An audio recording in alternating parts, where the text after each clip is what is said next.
Okay. It looks like it is live. Yes. Okay.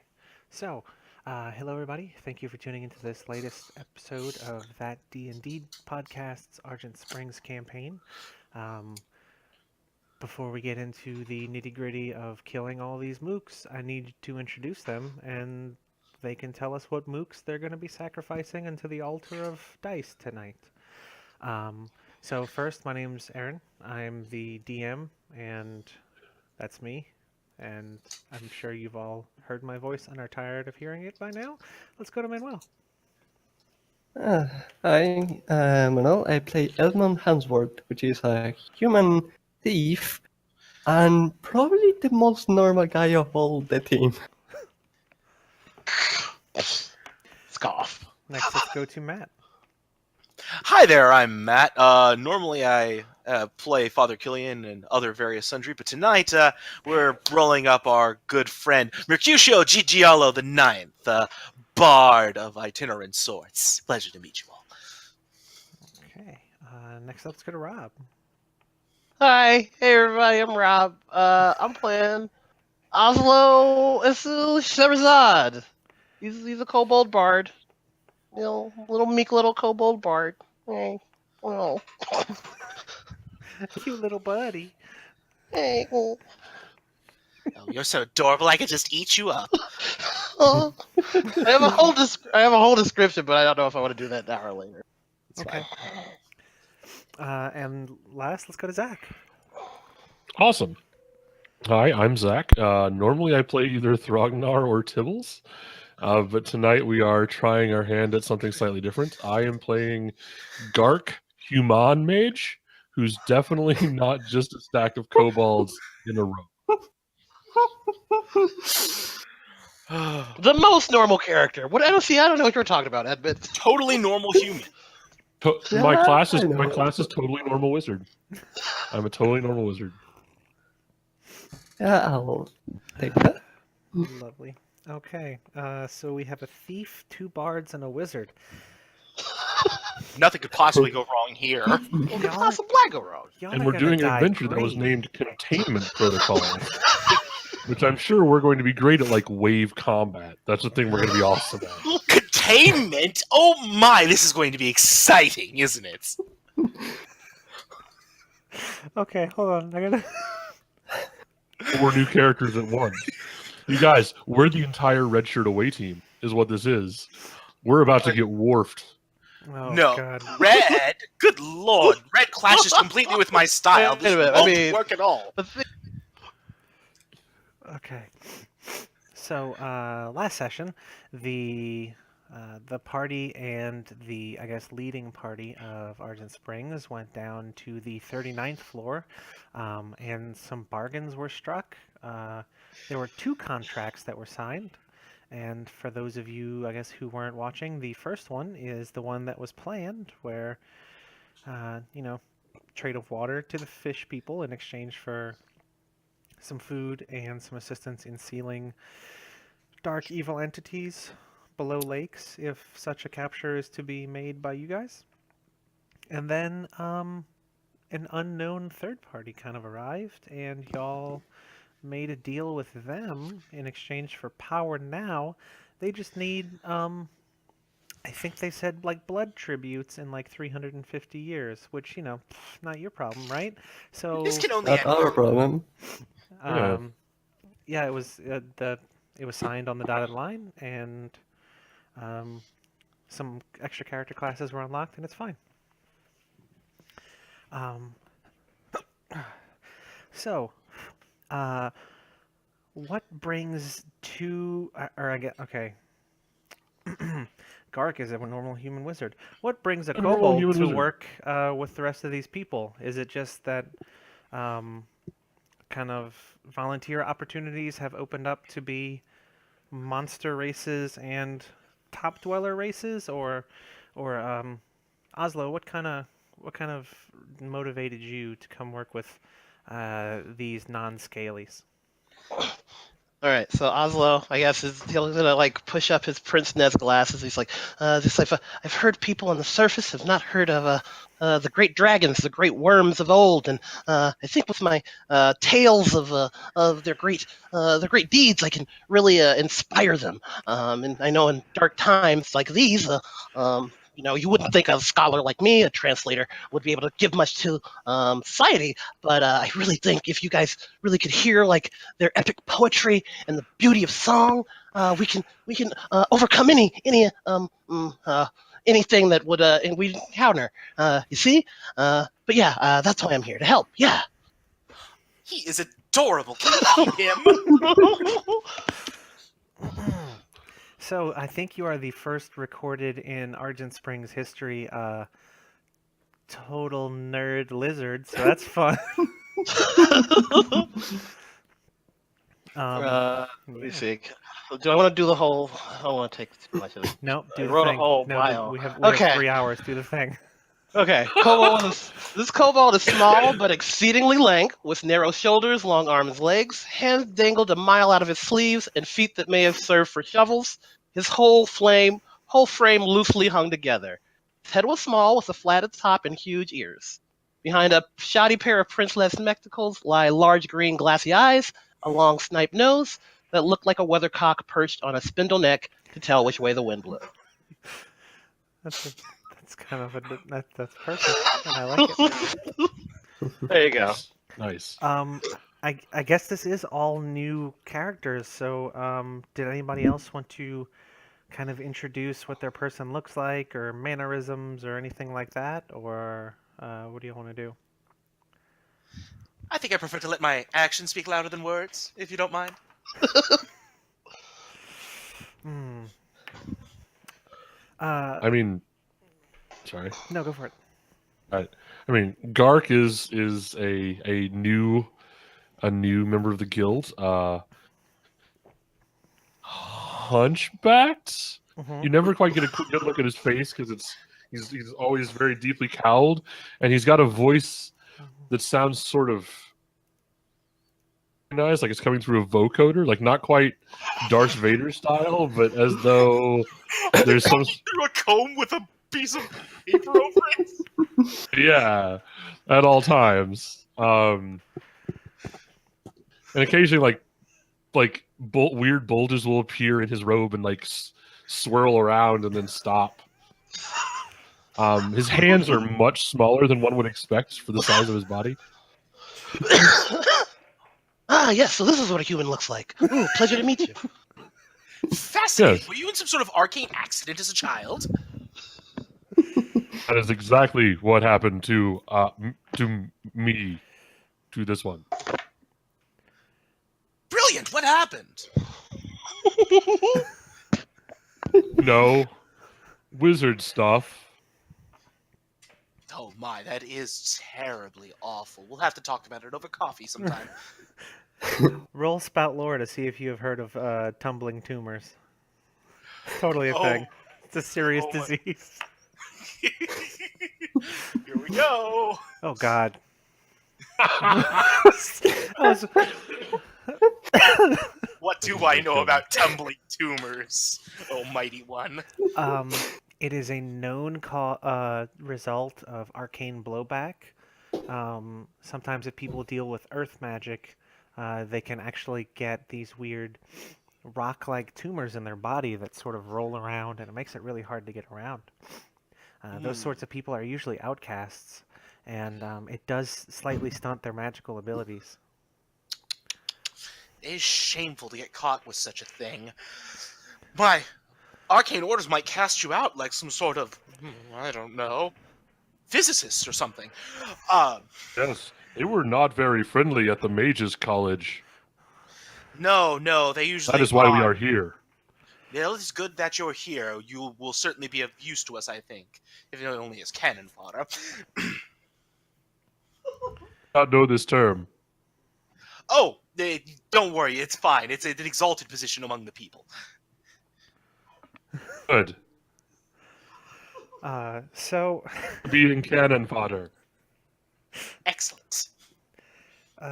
So the four of you, however you've all managed to go about signing up for this or being volunteered for um, possible wrongdoings you've committed in the past, and this is your way of doing community service.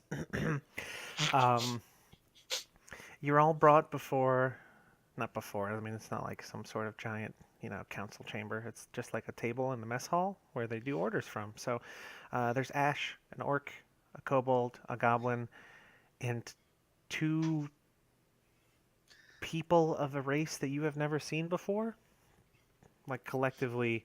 And it seems like nobody else up here really has either. Everybody who walks by the table is kind of stopping to stare and giving weird sidelong glances at these two shiny fish out of water types. Are they literally fish out of Edmund water? is among those.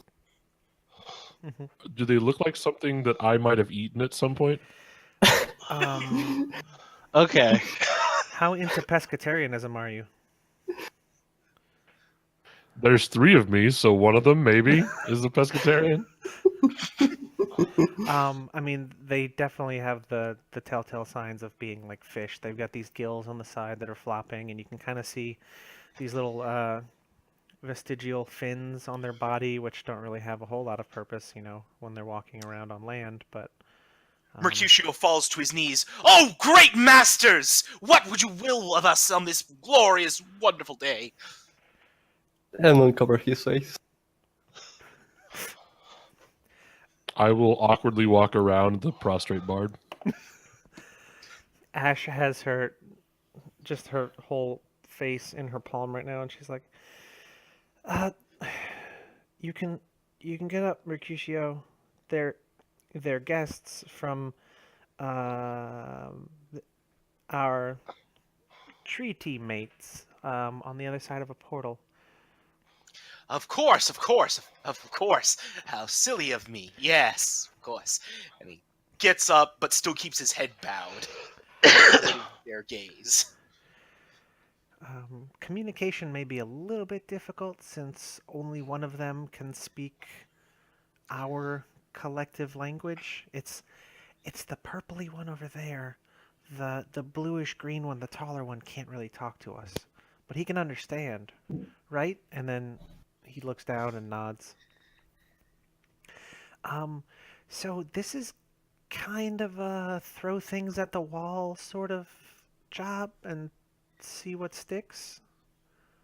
I'm sure you've all heard about the weird shadows on the outskirts of towns that sort of like take the buildings and make things weird and spooky.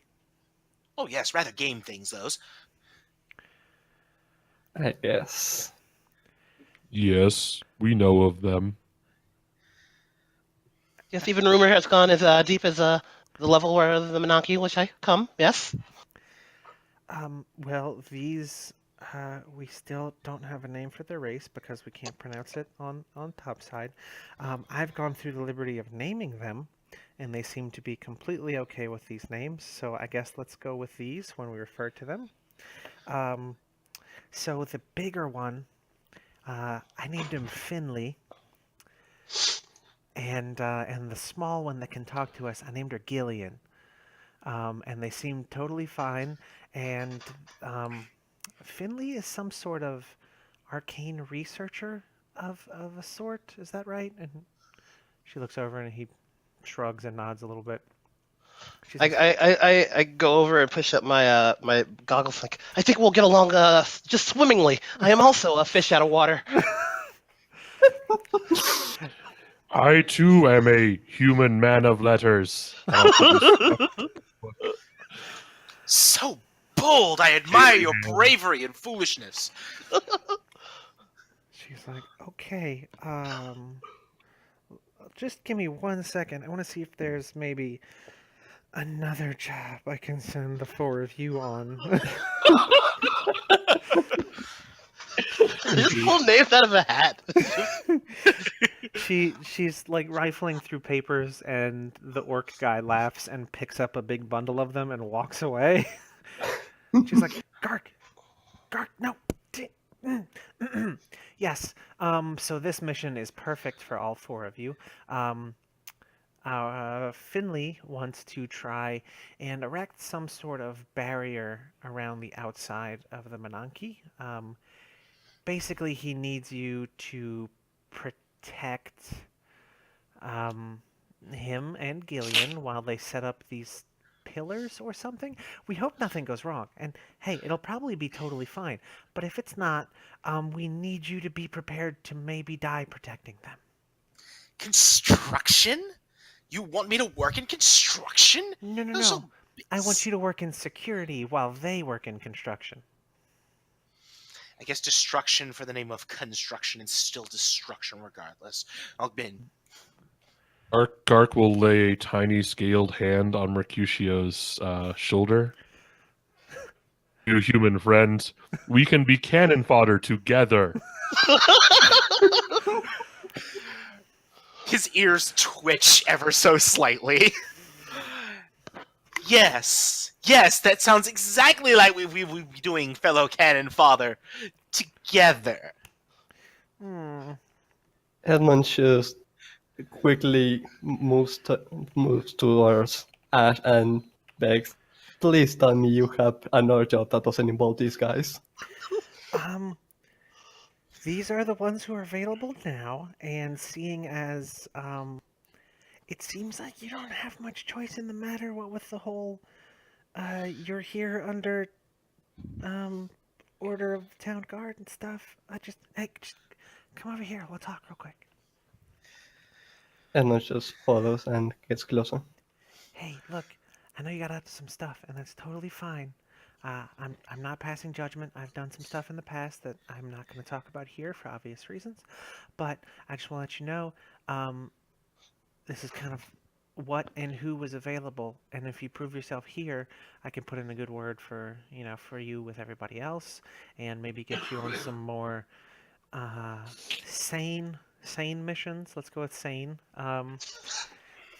It's a lot to process, I know, and I'm sorry, but times being what they are, we can't really um, bite the hands that try to feed us, and they're trying to keep us alive, which is good.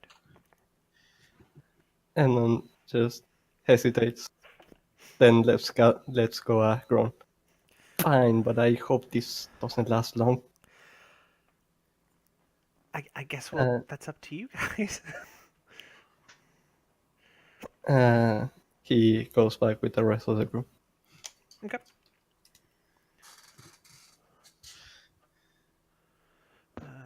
Okay, so did anybody need any supplies? Do you all kind of understand what the plan is here?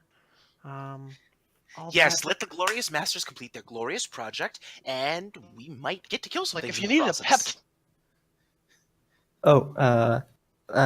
Oh, of character. I think I still have to roll for the gold. Oh yeah, I yeah. have. If you're rolling a new character, roll there's a d6 and then multiply the result times 10, I think. And that's your starting gold. 1d6. Yes, 1d6. Nice. See, you're rich as hell because you stole it. What the hell, guys? Man, I'm the poor one of the group too. I don't live a Spartan existence. Yes, Mercutio, we know. You've been somehow managing to pocket some money during this whole existential world-ending crisis. You'd be surprised what people are willing to part with when they think they have nothing left to lose. Mm-hmm. Especially when the other bard in town is in here. She's doing a lot of good work for us, mostly. Well, I guess there's another one. Oslo, do you play music or what do you do? Yeah, I do a couple. It's mostly, well, actually, I'm deep into the lyricism of the great dragons.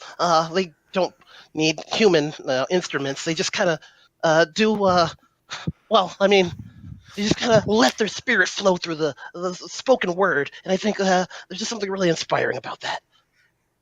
Oh. Did Wait, was somebody saying something? No, go ahead, please. Oh no, it's just Ash is gonna say, well, um, if everyone survives this whole world-ending calamity thing, we should probably we should have like a jam session or something if that's cool with you. I did travel in draconic throat singing a couple centuries back. Fascinating stuff.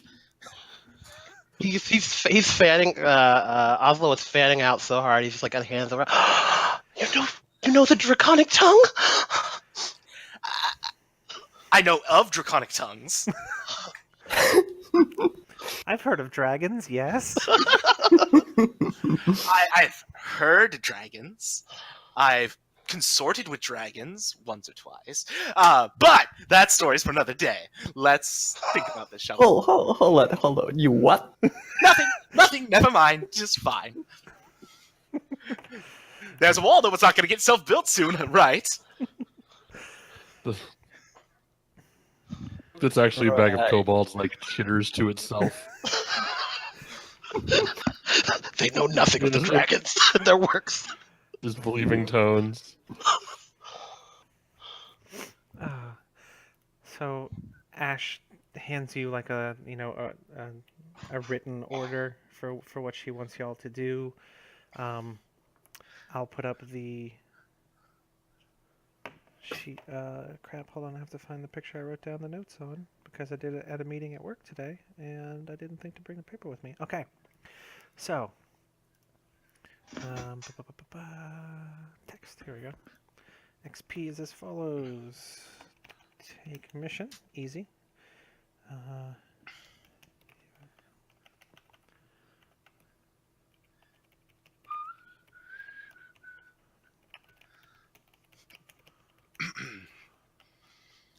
While this is going on, Gark is pretending to read. Book that came out of his bag went up through his robe and then out through one of his sleeves. I must say your mastery of your tumors is absolutely astounding. Truly a triumph of the will. They can be cooperative, yes. It has Oh. becoming better trained. And there's more chittering from inside the robe. Well, Sometimes better they are a little mouthy. Well, better they be cooperative than not. I knew a man who had some uncooperative tumors, and let me tell you.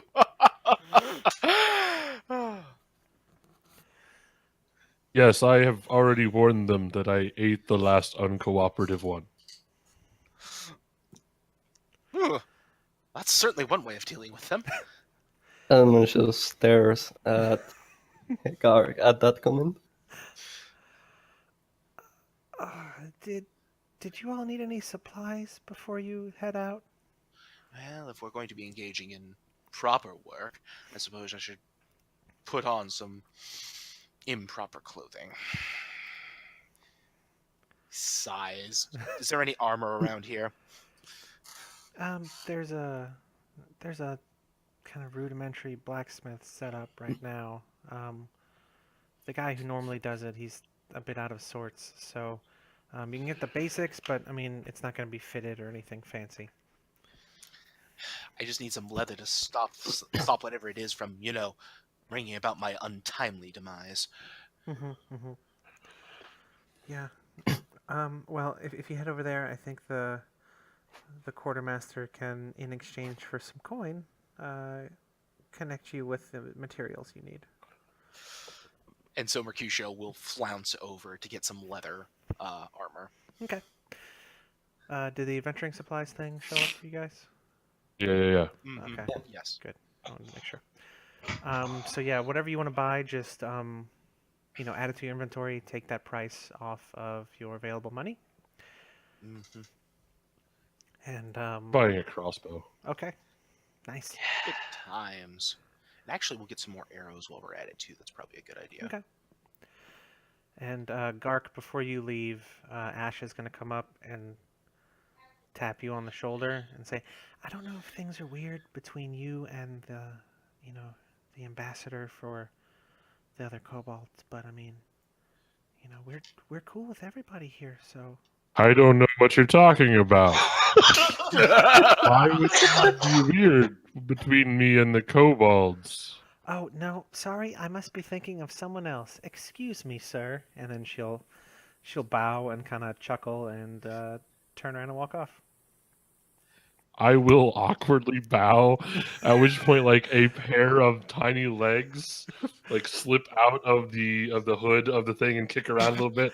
They have to be drugged back in, and there's like some very angry chittering from inside the cloak. They're straining from down below as one little tiny body is like.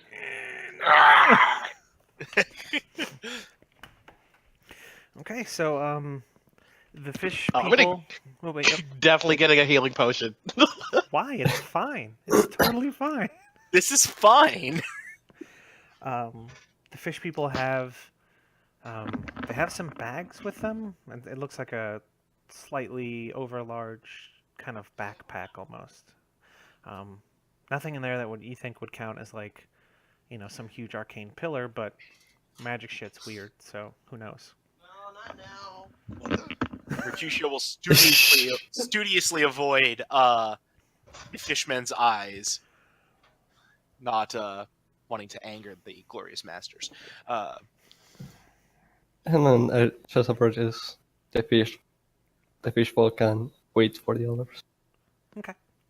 Yeah, tiny glittering eyes from inside the hood of Gark may be sizing the fish folk up for a spit over a fire, but he's somewhat inscrutable. Gark human mage. So Gillian, the one that can talk, when you all start to gather, she says,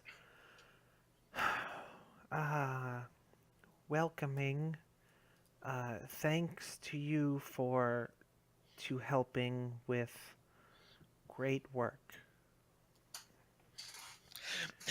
It is absolutely our pleasure to be of assistance to you, milady. She has to she stops and squints like she's processing, and then, thank you. Do you have the preparations to go good? Yes, let us get going. I want to finish this as soon as possible. Mercutio tightens the leather corset he has shucked himself into. I'm as ready as I'm going to be. How about you? Simple work, need to doing well, please to protection to him. And she points over at Finley. Yes, of course. Okay, let going. And she kind of just leads the way up ahead. Excuse me 1 second. I'm so itchy. Yeah. Trying to not sneeze on Mike's the worst. Yeah. It's one of those things where it's like, nope, someone's watching, or a future someone's watching. I could tell this is terrible. Don't sneeze. Don't be an idiot. Now I've drawn too much attention to it. I shouldn't have done that either. So, It's a thing now. yeah, you all head out of the first floor of the Menaki. You are topside and out in the overly toasty sun. And when y'all walk out, it's the first time you notice. The sun looks a little funny. Like funny, haha, or last time I was at Uncle Bavaria's funny. You'd probably need to make a constitution check to see if you could stare at the sun without damaging anything. To do that, to because the find odds that I've been information. above ground to see the sun before are very low. Yeah, I'll make a Defy Danger con. Why not? Do it. 12. Kill it. You stare the shit out of the sun. Really, you only need to spend a third of the time per person. You could just kind of pop Exactly. open. Just swap out. You just shuffle the blind kobold down until his eyes are done. So, yeah, there's definitely something happening with the sun. It's got this kind of grayish, purpley tendril on it. It's not good. Yeah. Um, So What's that? yeah, I'll just see. Sense of that whatsoever? Hmm? Like, is there any chance that I can remember that something about that? Do my people have legends of the sun? I say, do you want me And to spout lore on this? I can do that. Yeah, if you want to convey the info and see if anybody has any collected knowledge of this, because I don't think the kobolds have much sun lore in general. At least not Yes. the Menanke ones.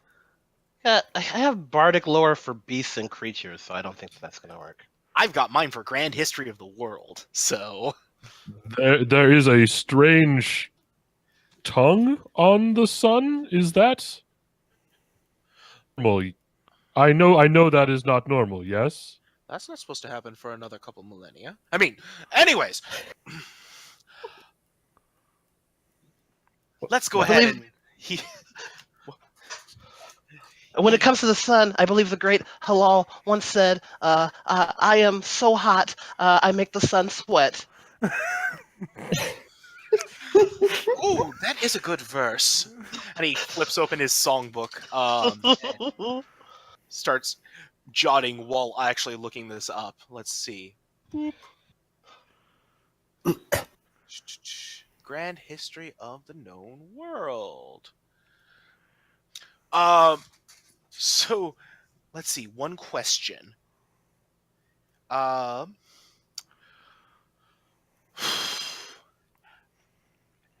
Has something like this ever been seen before? Something similar to this. It was the best you can tell is from like very, very fragmented scraps of information that you've gathered, or that someone has gathered. How did you get this information? Was it via song or research, or how did you come across it? Um, I was summering in the kingdom of Tokyo, and they had the most wonderful library there, and I had this puzzle I was trying to puzzle out and came across this one entirely by mistake trying to solve the puzzle of the bluebird. It was terrible thing, boring. Um, yeah, so this apparently is one of the signs of the coming of the slumberer. Is Great. Coming of the slumberer. Yeah, so it's very fragmented. So you got basically the sun begins to slow, and then the sun is tethered, and then the sun is captured, and then there's like 4 or 5 indecipherable parts, and then the last one is the end.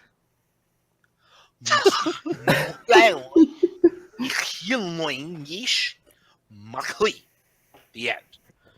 I knew I should have taken that course. So as you're relating this to the party, if you are, Yes. Oh, absolutely. like one of the tumors acts up, and there's a bulge in the cloak in the cowl area, and there's some like rapid chittering and then some scratching. It sounds like somebody's writing something inside.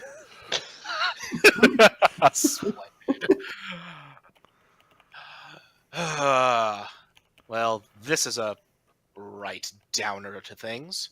He's trying to horn in on the action. Can't let him do that. I merely collect knowledge like all human mages. No, not you, you fool! A slumberer. Oh, geez. It goes against my plans. I don't know how to fix that. Well, this is going to be real fun. It looks like we're in a what's the way to put it? Final countdown scenario, gentlemen. Great. That's just wonderful. Gillian and Finley are looking back and forth at all of you, and they say, "Is this unnormals?" I assure you, everything here is normal. But no, It'll be these fine. Don't worry about it. We'll have it handled. Edmund just holds the bridge of his nose. Finley puts his hands on his hips and just starts staring at the sun, trying to figure it out. And he keeps his eyes squint closed, and it's sour or something. And then he looks back at it, and he does this like 4 or 5 times. Just don't. It's not worth the effort at this point. Not that nothing is ever unworth the effort you do, glorious master of ours. Anyways, will you start building these towers anytime soon? Ah, yes, the building. We do now to go to path. You protect? Yes, yes, Yes. yes. Yes. Absolutely. Edmund takes out the rapier and to have it ready and says, "Yeah, let's go." Okay. So you all walk maybe almost straight out from the door. You walk probably like the length of a block or so. I'd say maybe the length of like 30 of what used to be the guild halls before they were basically ransacked and burned by the people evacuating into the Menanke, and then the waves of things that were trying to also get in, but were definitely not welcome. Good times. So Finley comes up to a spot in the ground, and he looks at a map, and then he squirts this little fluid out of his forehead, and he puts it on the ground, and it looks like it shimmies just a little bit, and then it holds in place. And he puts his backpack down, and he gets this thing, and he just places it over where that weird goo was, and it begins to unfold, and then by the time it's done, it's probably like 10 or 15 feet tall, and it begins to do this, it's like this thrumming, pulsating sound. Damn, there is a cream for that. Edmund stirs the construction with awe. Well, you got something there. Yes, is thing we found, we try to using for this purpose. Right. On to next one then. A few time must wait. We have to wait for it to set. Yes, yes. Set. While Excellent. we're here, I don't know how long we got to be here, but I'm going to cast alarm. Okay. Immediate area here. Pull that up real quick. Mercutio pulls a baton out of his sleeve and stretches a little bit. Looks like instead of me walking a wide circle, is just like one kobold not so secretly exiting the hem of the robe and just like running to the distance. You Good basically lord, what if your tumors got out? They do that sometimes. They usually come back. Dutiful little things. Humans are marvelous creatures. I'm glad I came up here. God damn it. Do you want a spellcast roll here, boss? that the thing I should do? Yes, if you could. All right. Let's see if that do kobold comes back. Wow, what the Oh, hell? Most I'm certainly. rolling 12 somehow here. Nice. Yeah, so I mean, I will get no XP this session. Yeah. and then Edmund just stare at that running kobold and then at Guard and just say, Gee, you seem shorter now. And then like the hem of the robe is like dragging on the ground and like yeah. Like I don't know what you're talking about. Nonsense! Gark And looks then as it- hale and hearty as he ever was. Sort of in the background as the rest of the scene plays out, there's just like a little dark shape like sprinting a circle, taking cover when it's available. Hey Oslo, do you know what's going on with Gark? Like, this is an out of character question. I'm trying to think which one amuses me more. I'm kind of do love that he just thinks humans work like this and he's not questioning it. I really do too, because that means that every other human could do this thing, right? Yeah. Oh, most certainly. Mercutio, why don't you just split up into 3 people? Excuse me, I am not a human. I am the paragon of races, an elf. I do not get tumors like that. Thank you. I thought you said the paragon of racism. I mean, he did Well, say elf immediately also, afterwards, yes! so yeah. Checks just out. happened. Checks out. That just happened. Or, I like to imagine that when he got up here, he saw Garrick and like tried to look closer and like, oh, okay, well, all right. Oh, his eyes aren't very good. That's why he's got the glasses. Mhm. It's a Velma, very Velma Dinkley. With the pince nez and everything. It's And I mean, really, who are you to stand in the way of, a pile of kobolds trying to live their best selves, Mhm. I mean, really, if you're an elf and you view yourself as the paragon of the races, you just think this is a normal thing that all those dirty races below you do anyway. Like, it's just That's a weird fine. thing. If they want to do whatever their thing, if they want to be a perfectly normal human, they can be a perfectly normal human. I'm not going to judge. Love Well, what you want. elves definitely don't get these tumors. No, So- oh no, most certainly not. No, we couldn't get that. They would never fail a magic roll. No, absolutely not. Okay, I don't know if this is too sidetracking, but I was like, okay, so I know a lot about strange animals. Is there any way I can like? Is there any secrets I know about this fucking fish people? Is there anything that would like give me some insight into the fishmen? I How mean, dare you question the glorious masters? they had to have been around here at some point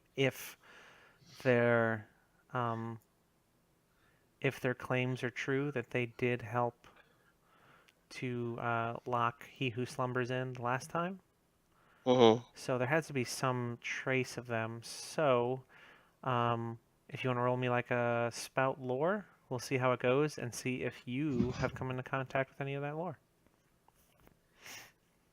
Okay. Moment I've been waiting for. Come on, big money, big money, big money, big money. No whammy, no whammy, no whammy. Stop! Whammies. Did I just click int? Oh, You Come should be on, able to, whammy. yeah, I think you should be able to click int and it'll just plop it. Yeah, you literally just click on the name and it'll... 9. Lamb. Okay. Hey, all right, so I do remember the great Halal had one of his erotic fables where he met a fish person. erotic. Well, yeah, he's a Well, I dragon, mean, of course. Dragons have scales. Fish have scales. Yeah. I mean, it's all the He said same under the If water. I had died it's tonight, I fine. have just one wish. I've got to fuck that fish. I remember that one. That's a wonderful one. That one's good enough. It actually mainstreamed above ground.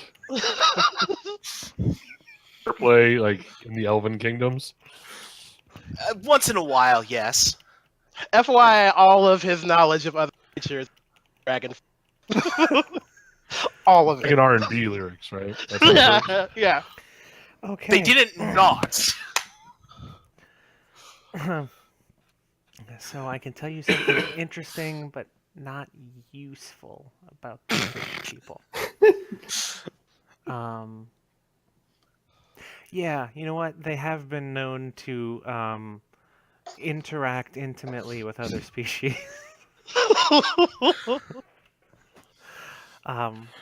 Yeah, so after a few minutes of this back and forth and Gillian looking completely confused and possibly blushing, the pylon thing stops thrumming and it has this, it's like a shimmery light that comes out of the top of it, and it seems to hover maybe. It looks like it stops maybe like 100 feet in the air or so. And Finley stands up and he goes, gives a double thumbs up, and Gillian says, "This one completed. We do next." Absolutely. The Let's go. in a really weird way, and then a little dark shape comes like streaking back from the distance, and you hear sort of like plorp noise, and Gark gets taller again Okay, and is now ready to go.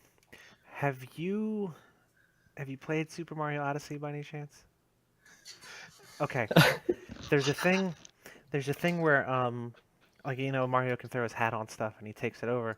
And if there's Goombas, you can throw your hat on a Goomba, and if there's another one, you just hop up and you make a Goomba stack, and you can keep going until you're like 14 or 15 tall. And I just figure a Yep. perfectly timed jump where like a kobold just slots into the bottom and you just keep on going. That's exactly what's happening.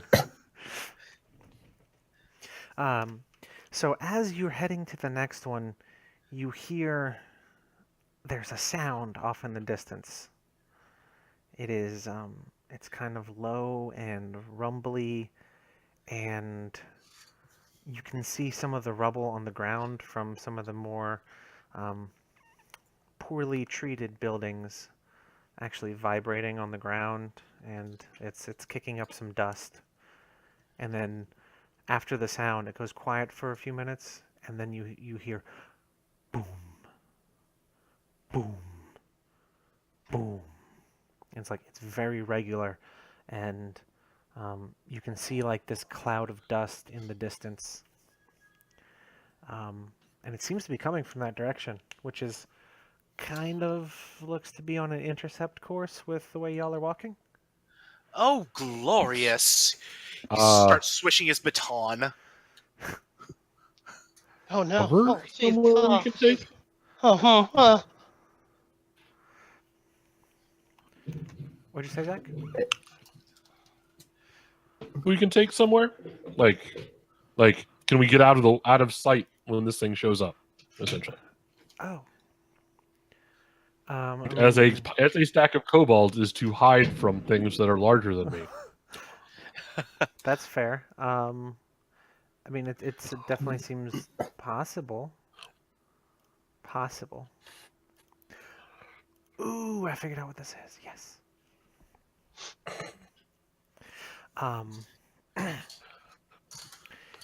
Uh, so I mean, Gillian looks at this kind of. It's a really weirdly drawn map. You can't, at first glance, kind of make heads or tails of how the hell it's supposed to indicate, directions or anything like that. But Gillian says, still a long way to go. What suggestion is from you? Well, I know I was promised some destruction. I don't know about the rest of you. I don't know if the head-on method would be best. It's just, I mean, it's so large even for you. It is probably best to You keep cutting out for me. when Zach. it arrives. I got it. It would probably be best, and then it cut out. To be out of its way when it arrives. Oh. Okay. Do we try hiding now or closer to our goal? Let's try and get a little closer to our goal, shall we? Yes. I rather take hidden first. I mean, I don't want to bring too much of the underground here, but maybe we could set a trap for it. Do we have the materials for a trap? I'm listening. Yeah, let me share my culture with you, Garrick. Well, in the underground, we're not very big, so we just kind of make a bunch of traps and hope that dumb people just kind of run into them. Gark is making what he assumes is like thoughtful head motions in human. This is an intriguing plan you have come up with on your own, Mm-hmm. dear friend. Edmund shitties the sword and gets out his bow, just in case. Okay. So Gillian looks back and forth and she says, "So, trapping, not hiding, is plans?" Yes, a That trap seems sounds over absolutely wonderful. Okay. We will be backwards, and you to fronting because doing the trap. Yes, that sounds about right now, isn't it? I'll stick with you, fish lady. Good idea. God the glorious masters with your very life, Edward. Oh. Yeah, you can say so. Basically, As Edward, as Edmund peels off to go with the fish people, Gark will put a tiny scaly hand on his shoulder and say, "We will make a cannon fodder of you yet." God damn it, guys. So, you have at your disposal, whatever's in your inventory and some rubble and stuff if you want to try and tell me how you're going to construct a trap, and then we can roll the appropriate rolls maybe, and go from there. Let's see. So I'm thinking we got rubbles. We probably got like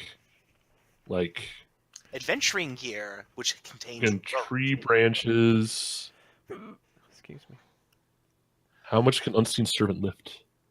I think traditionally it's like, no, that's mage hand. I think It's got a load of 3. yeah, I think it has like load 3, which is it could hold basically 3 suits of like leather armor. Probably not enough to effectively drop on someone. Is my that actually could drop a good chunk on somebody. well. I am into positioning my unseen servant somewhere high to drop something heavy on someone. That sounds like a very not kobold wizard thing to do. So Here, I was We'll thinking start- we just made a simple deadfall, but sure. we'll start there. Yeah, well, we can do both. We can put him in a hole and then drop something heavy on him from even farther up. Yeah, that's what I was thinking. I was thinking maybe like a hole kind of trap, like a whoa, and then while he's distracted, drop a thing. Let's see. I know what my unseen servant will drop. I have a bag of 5 books that came as part of my starting year. Okay. My unseen servant, which is actually just one of my kobolds, will drag that bag up like a tree nearby, and then drop it when the appropriate time arrives. Okay. Well, why don't you roll to cast Unseen Servant?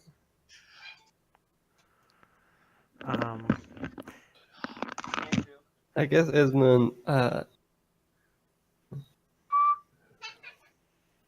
Excellent. What were you saying, Edmund? It cut off real quick. That while they were preparing the trap, Edmund is just going to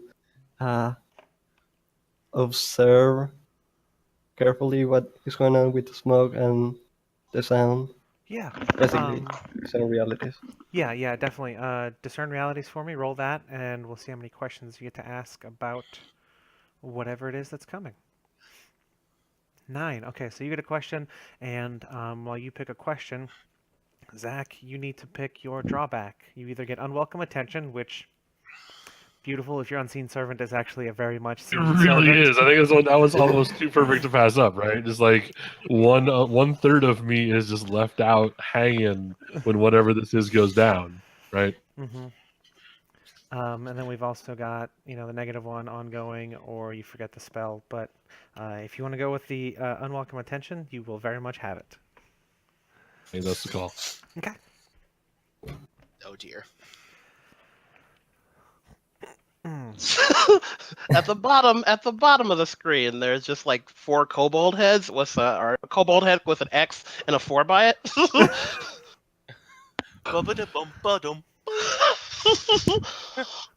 And Edmund, what is your chosen question you would like to ask? What here is not what it appears to be? Um, so the large booming noise, um, it sounds like it's coming from a life form. And it's not just a life form, it's also a transport. Oh, oh. Oh. Great. I'm going to need more than just a few hours. Um, so by this point, this thing has gotten very close. Now, what was the final plan that y'all came up with for the trap?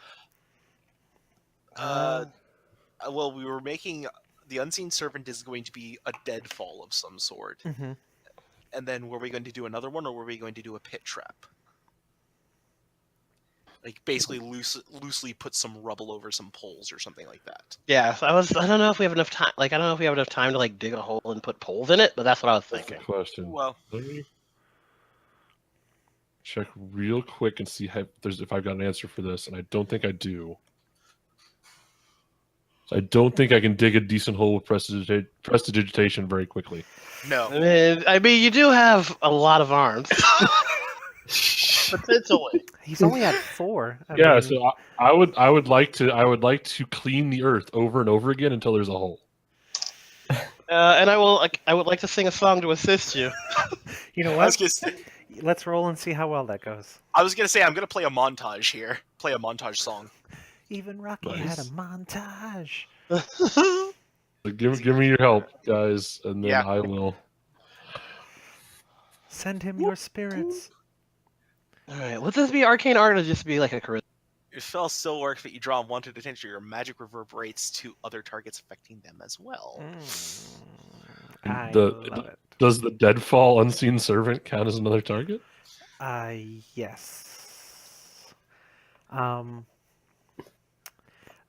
Oof. Okay, so you've cast that, so that means the next time somebody aids them, they get +2 instead of +1.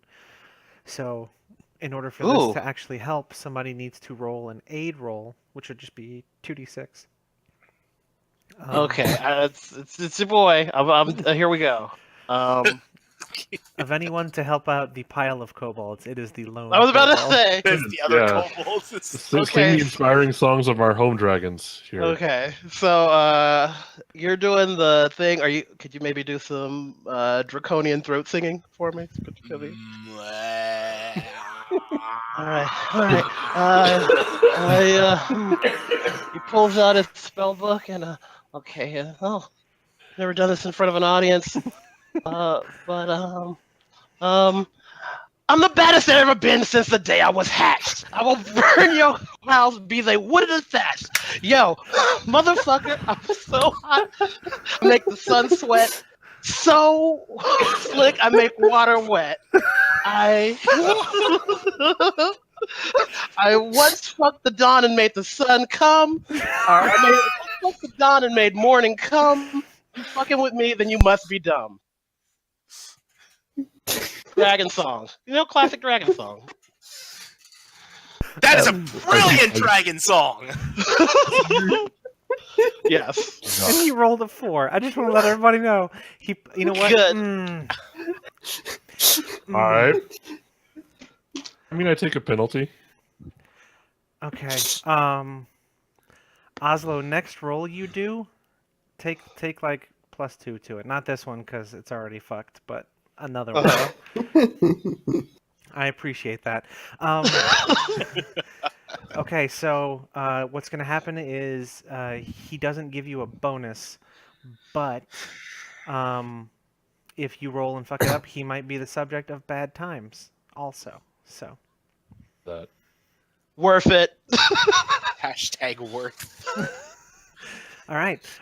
Do you want to draw more unwelcome attention to yourself, Gark? on that road, right? Yeah. Let's. How many kobolds can you lose before you're not Gark anymore? Well, here's the thing, right? Who says there aren't some waiting in the wings? That's the thing. Who If says you- we don't have like a kobold hockey line change coming in here? If If you Clan shit gets too Gark. real. if you swap out all the kobolds in Gark with new kobolds, are you Gark anymore? Like, at what point do you stop being Gark? It's really like deep kobold philosophy. It's I'm the Gark mage of Theseus. Yes. Yeah. I love you guys. This is perfect.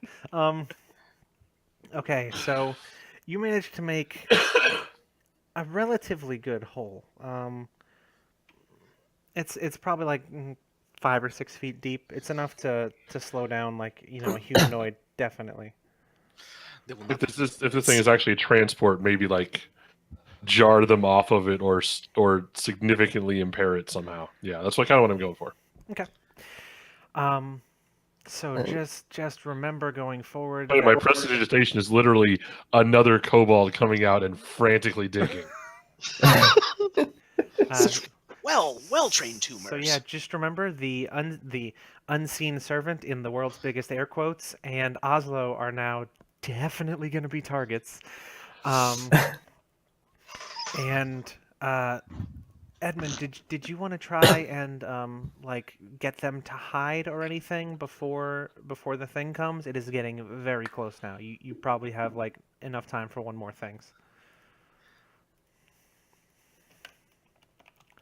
In the meantime, Edmund puts an arrow in the wall. Okay. Edmund specifically, what if this thing is comes over the rise, Gark will look you in the eye, and Gark's like, he doesn't quite come up to your eyes, and he will reach into his own robes with one of his tiny hands, and out he will pull some sort of stick, and he will strike it against something hard and hand it to you, and it's a smoke bomb.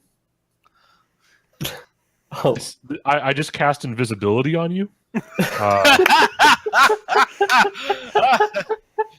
Okay.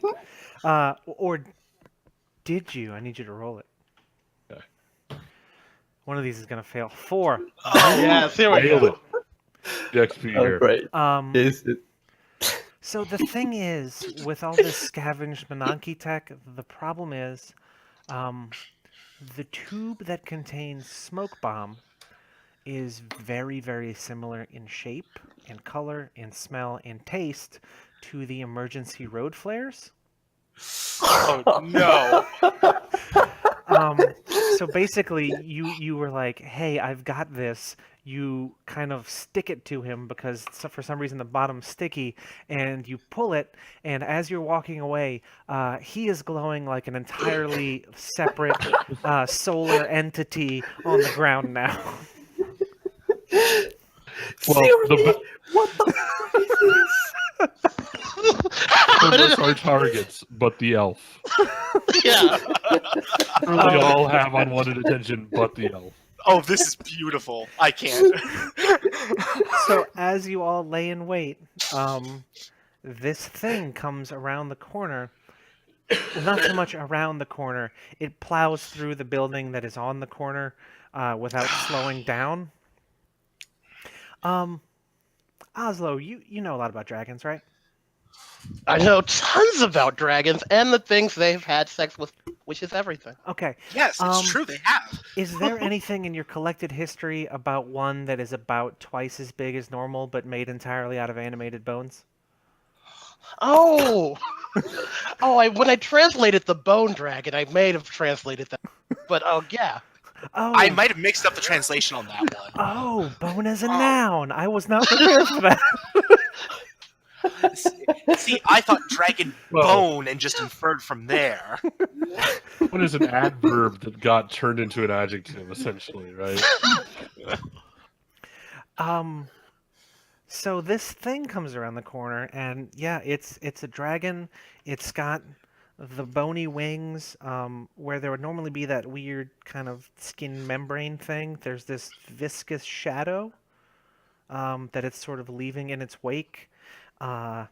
and you can see inside of its rib cage as it runs angrily towards you, there are several creatures that almost appear to be imprisoned and like are eager to get out and come say hi. Ooh. Oh, okay. Question. Yes. So the flare is stuck to like my back, glued to my back or something. Yeah, it's I think you can just dispel it. Well, normally you'd be able to dispel it whenever you acted, but since it's I basically think this is just going to act as like a few rounds of you draw unwanted attention because he fucked up the roll real bad. Yeah. But, and I'll Uh, pitch this. It is a flare. Flare is fire. Bones are flammable. Mercutio, glorious masters, now would be the time to get moving while we deal with this. And he starts waving his arms, and you start hearing strings in the air. Okay.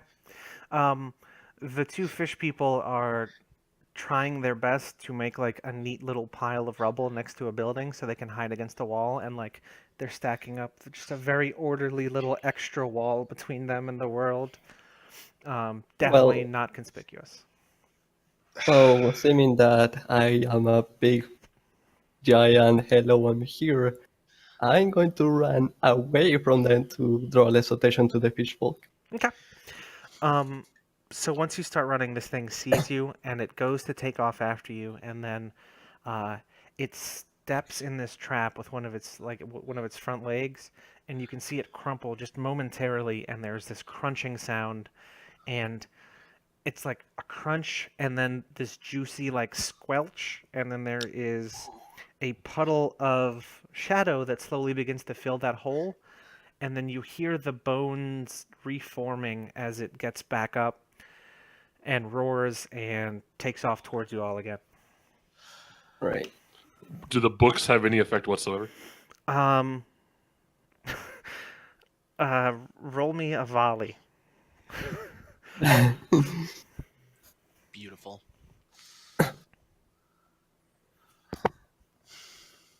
Oh. Yes!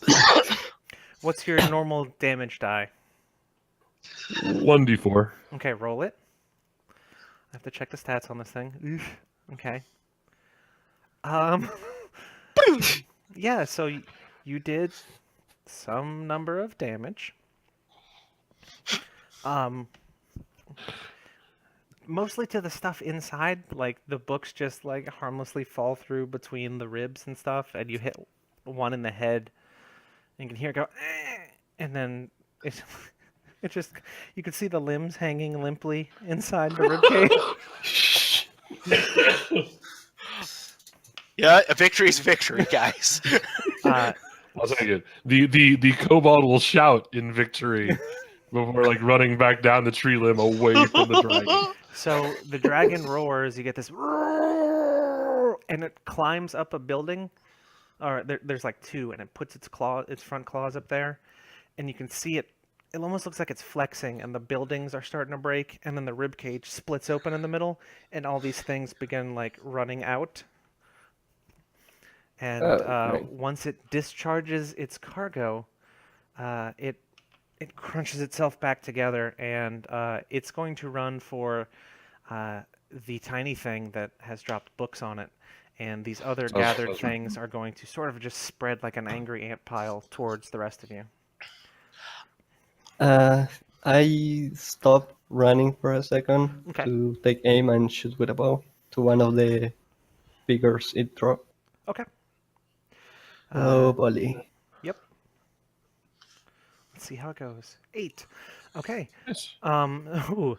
So you either move to get the shot, which puts you in danger of my choice. You take negative 1d6 on the damage you roll, or you have to lose an ammo because it takes extra shots. These things are fast. Oh, man. I'm going to put myself in a slightly dangerous position. Okay. So I roll damage. Yes, roll your damage. Oh my god. Oh. Yep, that happened. Okay. This is fine. This is fine. If you survive this day, you will lie awake at night and wonder if that shot was worth it, because these broken, gibbering hordes begin to almost flow around you, and then you're just weighed down by the push of bodies as they kind of just begin to try and pummel you. So it's nothing that's going to get through your armor at first. So just roll me like a d4, and make sure you subtract whatever your armor is from that result. But you're currently not in the most mobile position. 3. 3. Okay. Who else wants to do a thing? 3. I feel like something needs to get done. Oh. Let's do this. That was a hardcore turn order marker you just erased there. What was it? That's like that was from the last session of last season, actually. Maestro. Oh shit, it was. There are some names that aren't going back on that. I should let's see, who's going next? Probably Oslo, right? Yeah, I'll probably be doing a thing. Let's give Oslo a thing. 9. There we go. Yes. Let's go ahead and give him plus D4 forward. Okay, so plus 1d4 forward to damage. To who? To Oslo. Oh. So what we're going to do is make that count for the next maybe couple rounds of combat.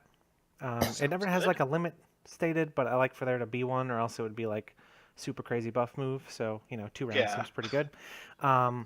So Oslo, yes, you get to do more damage.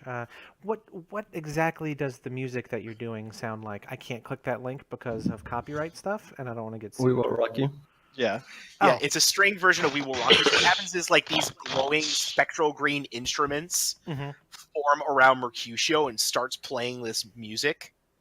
And like Oslo is filled with like righteous rage, essentially. As he gets pumped. Okay, I like it.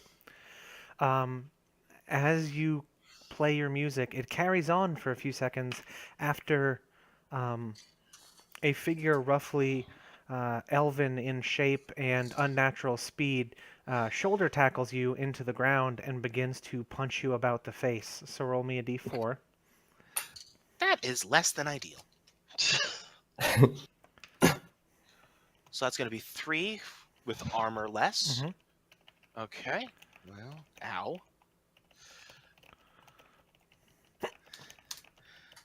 This is going to do terrors to my complexion. So we have Gark and Oslo. Who wants to go next? I'll do it. I'll do a thing. I am somewhat terrified, but also when the music comes on, he's like, "Yeah, this is a fake dragon. You're no real dragon. You're not my real dad, dragon. You're not a real dragon. You're a zombie thing." And he draws the bow. Do I have a verse for this? Kobold culture doesn't have heavy metal, so he's not used to the undead. versions Yeah. of things. Don't forget you have that 1+2 on your next roll, so it takes effect here. So Oh snap! Oh man, I super buffed Oslo. So you got plus 2 on your roll and then plus 1d4 to your damage, assuming you hit. yep. I'm amped. All right. Oh man, sorry. I just get amused by my own lyrics. Okay. All right. Fuck you, you fake dragon. I'll drink your wine by the flagon. Go back away on the wagon you came on. Wait, should I just roll damage? I don't know. Well, you had to roll to hit first. Yeah, you still have to roll your attack. Which Alright. is Use it a my volley? unseen servant with like a giant clock around his neck. Yes. Oh yeah, I so rolled dex. yeah, so you doing hack and slash or volley? I'm doing volley. I just clicked dex. I did this earlier. Yeah, Alright, fuck yeah. it. I'll just roll 2 plus 1. Where's my dice at? 2 plus. 9. Boom. That's including the tube. Nice. Whew, Okay. All right, so from the previous thing, I need you to determine what the bad thing is that happens to you. You either have to move to get the shot, placing you in danger of my choice. You have to take what you can get, which means negative 1d6 on your damage roll, or you lose 1 ammo in the process. Losing 1 ammo. Okay. That heroic bullshit is for elves. Nice. Wait a minute. Yeah. All right, so roll it. All right. Remember to damage add a dice D4. plus 4. Yeah. Damage dice.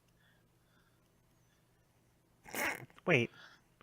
Is that plus a seriously? D4? That's just the class. It's not plus That's- D4. Oh, okay. That's just the class, and then I was gonna cry. Nice. All right. So in the process so far, y'all have managed to. That's enough damage to kill like 3 or 4 of them.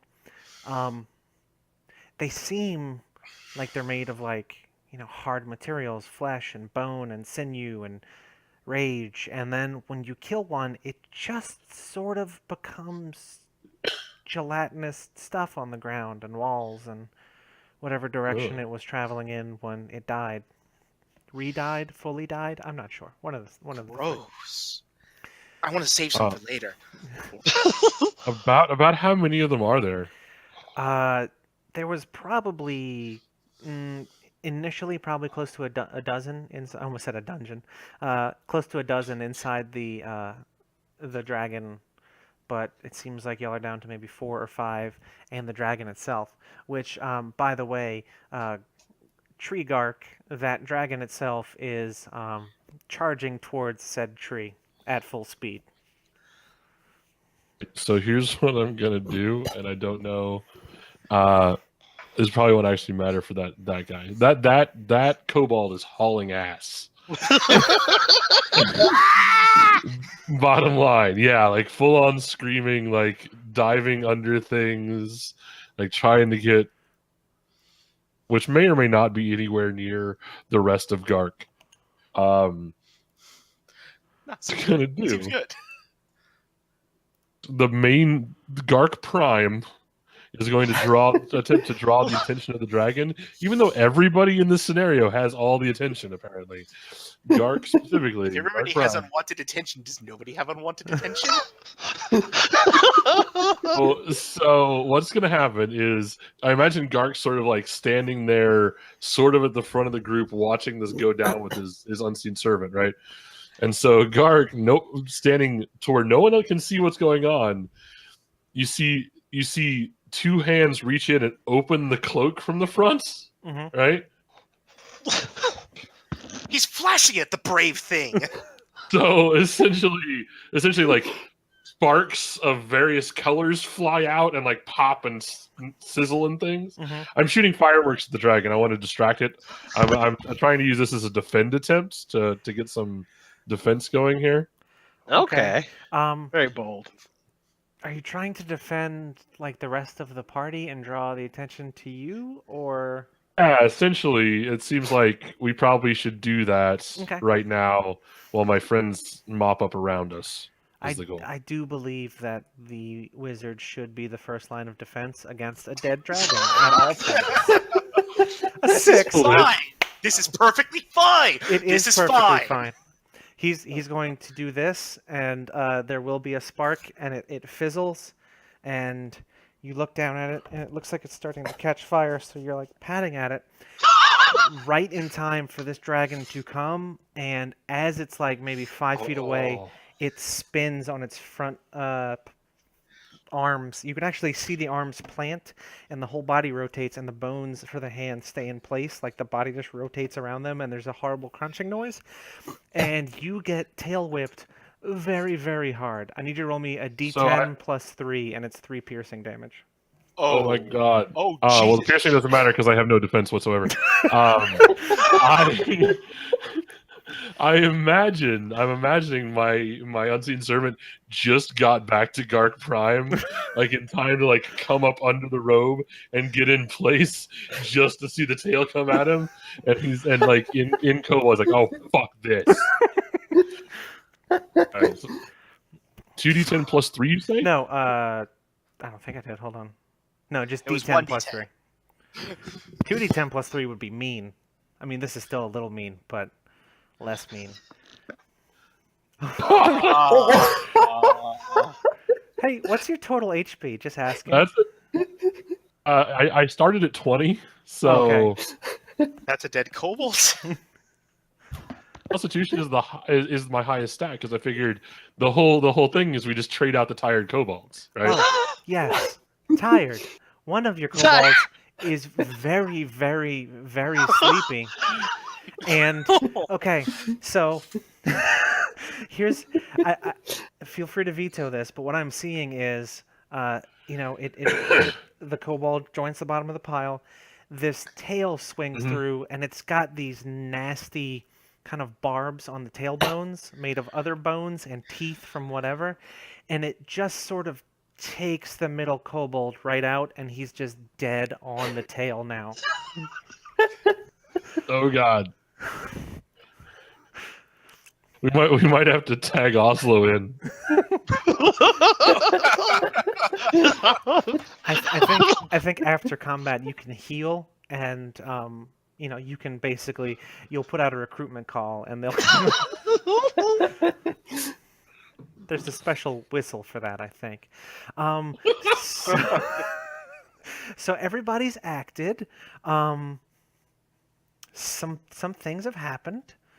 We've still probably got, I think it was like 4 or 5 of the weird Jello demons, and Yeah. a very mad and very intact dragon.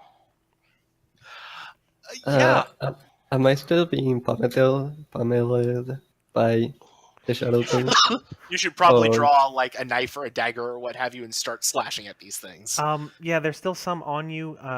If you want to do like a defy danger of either strength or dexterity to wiggle free, if it goes well, you can do a ranged attack. But for right now, you may be locked into melee with them until you can get yourself free.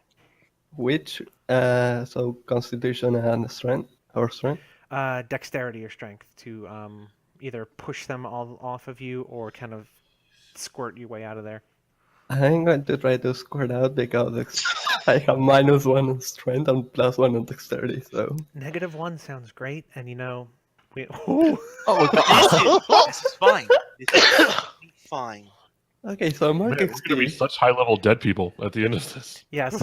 So you go to wiggle your way out, and you almost get out, and then, like, an extra one joins the pile, or maybe the one from by your feet just sort of blobbed around towards your head. It's really hard to tell because there's just a bunch of fists. So you're not getting any further away. If you want, you can roll a hack and slash. Yeah, I'm going to try to pull out my rapier and slash. Yeah. Give it a try. Oh, sorry, Mark XP again. Yes, you do. Oof. Guys. That's it. Oh. Guys, okay. Look, point of order, friend GM. Maybe I should throw a few buffs around. No, wait, hold on. That's hack and slash with Strength, but I using the rapier. So it's actually +1 because it's not Strength, and +1 because Okay, it's so Dexterity. yeah, so it'd be an 8. Okay. Yeah. Yeah, that's fine. Let me see. Damage roll? Yes, so do your damage for me. Trying to see. Yes. All right. Okay, so you do 6. Are you taking my team? And a few things happen since you got a 4, and then you also take damage. So this time you're going to take a d6 damage. And since you failed to get out from under them, they did steal a vial of your Serpent's Tears poison. No, my health potion. Yep, so this was the Serpent's Tears, so that should be totally fine. Hold on, let me check something real quick. So you took that out? I didn't take it out, so just mark it off your sheet for me. Yeah. I'm trying to see something real quick. So modify, remove. Killing. Anyone dealing damage to the target rolls twice and takes the better result. Oh. Uh, Oh. ah. Oh, yes. Ah. Okay. Yes, I love it. That is no good. Oh. Okay, so you are now free from being restrained. You did enough damage to kill 2 of the ones that were on you. The third one that grabbed the serpent's tears is now running towards the dragon, and waving its arms frantically, or waving one arm Serpent's frantically. here. Okay. Yeah, and it's got the serpent's tears vial held to its chest. Guys, I know it's not probably my turn again, but I want to do a thing. Well, Go everybody's ahead. gone, so you can. Well, everybody went, and then Edmund went for the Yeah. second round. I'm I not just really don't want to sure. jump on anybody's. I don't want to jump on anybody's spot here if they've got an idea. No, No, great. no, please, by all means. Everyone deserves All a right, chance so- to die horribly. Yeah. So here's what's going to happen, right? Mm-hmm. Magic missile. Okay. I do not, however, have any magic. Mm-hmm. So I imagine what's going to happen here is Kobold got swiped out of me by the tail. Mhm. He was holding some sort of live fireworks / explosive. From Hell's Heart. right? Yes, yeah. So You want me to add to this damage roll? Like- awesome, actually. Buff him! Buff Oh him! my god. Yes. So can you like sing some sort of really quick like dragon kobold dirge for this guy, like taps but kobold taps? We can do Kobold taps.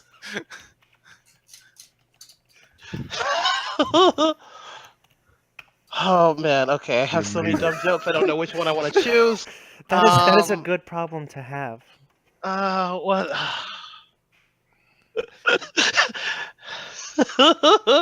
Okay, so all where the time slows down, everything gets slow, and you're like, oh, this is when it finally became real for Oswald. This here, and he just yells, "Holla!" Dragon God of Wit and whatever, and every time I pray, every move I make, I'll be missing you. Okay, there we go. That's great. That's just Yeah, great. no, it's perfect. That's perfect. Roll it. Rolling. Now I'm gonna have that song stuck in my head. You're a monster. Thinking Literally, of he's the playing a day kobold. when you went away. Well, this is unfortunate. Let's do it. Let's live this life. Mm. Mm. Okay, you know Seems what? good. So, this is going to be the promise of future pain, is what I'm about to deliver. So now y'all don't get the chance to stop that guy who is running over to the dragon. The dragon tail swipes it and covers its spiny tail with serpent's tears poison. Fuck that Yes. shit. Good. Serpent's tears. That's what I'm crying right now. Are serpent's tears. So there's a dead kobold, so it almost acts as a club amidst a just a field of spikes. It sort of explodes the pudding man all over everything. Like everybody's got just gross, cold, slimy shadow stuff on them at this point. And yeah, now you can see this weird funk on the tail spines. So anybody getting tail whipped, what's going to happen is you're going to have to take the best out of 2d10 and add 3 piercing damage to that. No, sorry, it's 2d10. Keep the highest plus 3 That's real and bad. 3 that total damage is piercing. Yeah. So basically, Um, basically just ignore our armor. Yes. Just ignore any kind of armor you possibly could have had at this point. Yeah. So at that point, so for Gart's part, what's happening is again nobody can see this from the back, but like the cloak is still sort of hanging open, and the other 2 kobolds are like saluting. hmm And this bomb goes off on the back of the. I'm casting a magic missile. You rolled a 4. Oh my god, Mercutio is going to leave you all to die at this rate. Like, shit. Well, How did the- I'll how mark did- XP. How'd the adventure go with the kobolds and the bards? As about as well as you expect. 4 lizards, 2 bards, a thief, and a wizard walk into a bar. There are no survivors. Okay. Guys. Does the poison like suddenly covering the explosion? Does that like put out the fuse? No, this is very much still going off. It's just... Oh, good. Yes. Okay. Zach, I need you to roll me a d4. We're going to do this twice to see who this hits. Because you're going to fire 2 things. They're going to go and hit 2 people. 1 is you, 2 is Mercutio, 3 is Oslo, and 4 is Edmund. I am ready to receive your gifts. Okay, so Gark and Mercutio each catch 1 of the bolts of the magic missile. So roll me 1d4, and you each take that much damage. Oh, good. Of course. No, there's the damage. Thank you. Thank 4. you. I welcome this pain into me that you have dealt.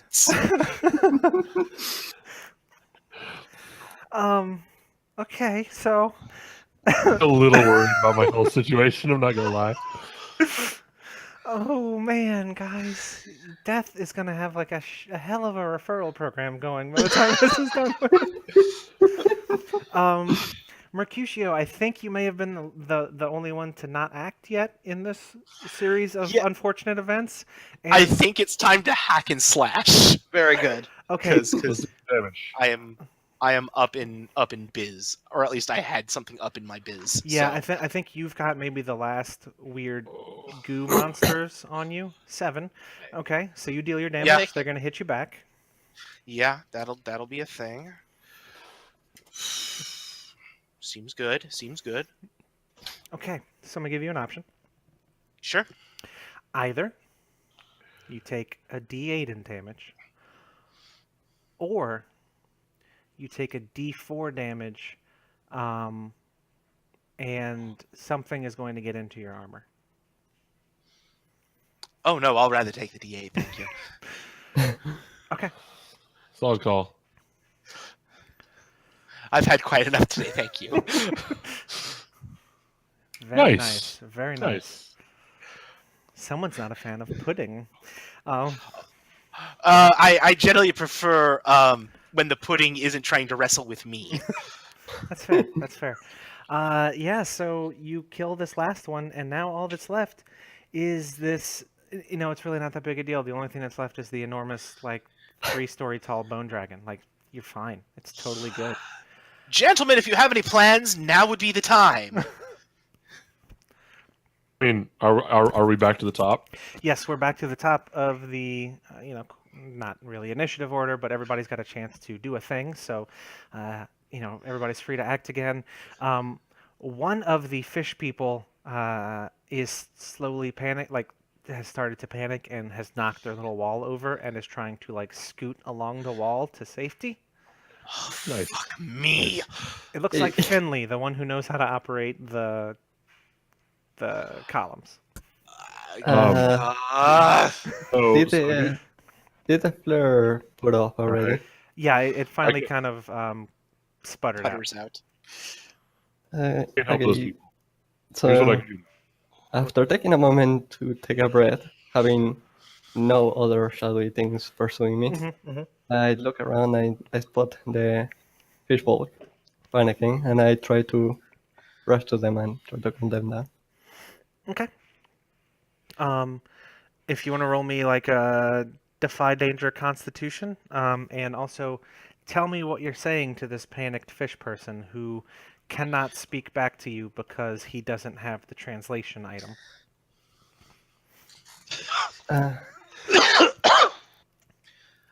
Okay. Okay. Hey, are you with me? Down we're going to keep you safe. That's what I say.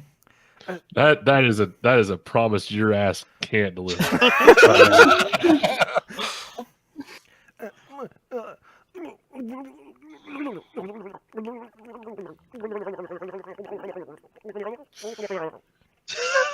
Panicked Murloc ensues. All right. I continue to try and do damage. I think. He's gonna scoot a little bit further, and then he's going to hide again. Good, Finley. Go for it, Oslo. All right. More arrows. Arrows. Okay, are you trying to arrows the dragon? Yes, Nice. arrowing the dragon. Okay. Boop boop. That should hit. What is your drawback? Either a bad situation, you do 1d6 less ammo. damage, or you expend ammo. Spending that ammo again. Down to the last arrows. Just like fucking up. Clumsily shooting every arrow at them. Fuck. Shit. The setting is called Panicked Legolas, and it's just like an arrow Gatling gun that fires in every possible direction. Okay, you Seems do good. 6 Seems- damage. Pretty nice. Let me see. Boop boop boo. Not bad. The arrows stick into the skull of the thing, and it looks up, and you can see it thinking about batting them out, and it just, and it tries to be like sneaky, and it actually jumps sideways about 60 feet and tries to run around behind some buildings, so you can't see where it's going. But you can very much hear it. It's the size of a house, and it's just kind of coming around the corner for you. Dragons don't sneak, poser. I appreciate this. I whip around to where the dragon is coming from, and basically as soon as it rounds the corner, I'm going to volley at it as well, actually. Okay. Or not! Okay, so the thing is about this is you are fully expecting it to come around that corner. There's no way it could fit down this alleyway between the two buildings. Until it does, Yeah. you see it like it's almost it's graceful like a cat. It arches back, and then it flings itself, and as it's traveling, the skull turns sideways to fit through, the bones squish in together, and it basically becomes almost like this weird envelope flying through, and as it comes through between the buildings, it expands again and just bites you right across the midsection. So this one's going to be not the extra damage because this is mouth Yeah. and not tail, but D10 plus 3, and the 3 of it is piercing. Okay. God. Big money. Oh, baby, come on. Okay, we're cool. I'm gonna need some healing, please. We have so much bard. So at present, we have so much bard. Mercutio starts swearing in Elven. Profusely. Gark, that all that happened just kind of right by you. How's it going, buddy? All right, so what's gonna happen? And this is gonna be like a slow motion, like in the eye of the storm moment for Gark, right? Like, sort of out of the sleeve of his robe pops this like vial. He, with a little clawed, scaled hand, pops the cork out of the vial, and then pours a little bit of it on the ground for Steve the Kobold. Right? Steve Then he Gark, drinks of the course, rest being of it. his name. He drinks the rest of it. It's a health potion. Okay. And then he's going to take the vial. He's going to look at it. He's going to look at Mercutio like in the jaws of this dragon. And then he's just going to hurl the vial at the dragon and yell, "Come get me, motherfucker!" in Draconian. Okay, so is this another defend attempt? That's my attempt at defending it. Okay. This is beautiful. So you get your 10 HP back. Roll your defend roll for me. 6. Holy shit, we are such losers. Mark experience. Hey, Zach. Can I level up in the middle of the fight? Does that happen? Unfortunately, no. the kobold that gets struck by inspiration is right about to get struck by a tail. So you'll have to delay that.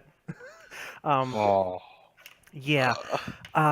Oof. Okay. So, yeah, this thing has several business ends, but it's got two that it mostly deals with. One of them is occupied with devouring Mercutio, and the other one is spiny and has one of your friends on it, and it's going to try to add another one. So I need you to roll me 2d10 and take the highest number, and then plus 3, and that is all piercing.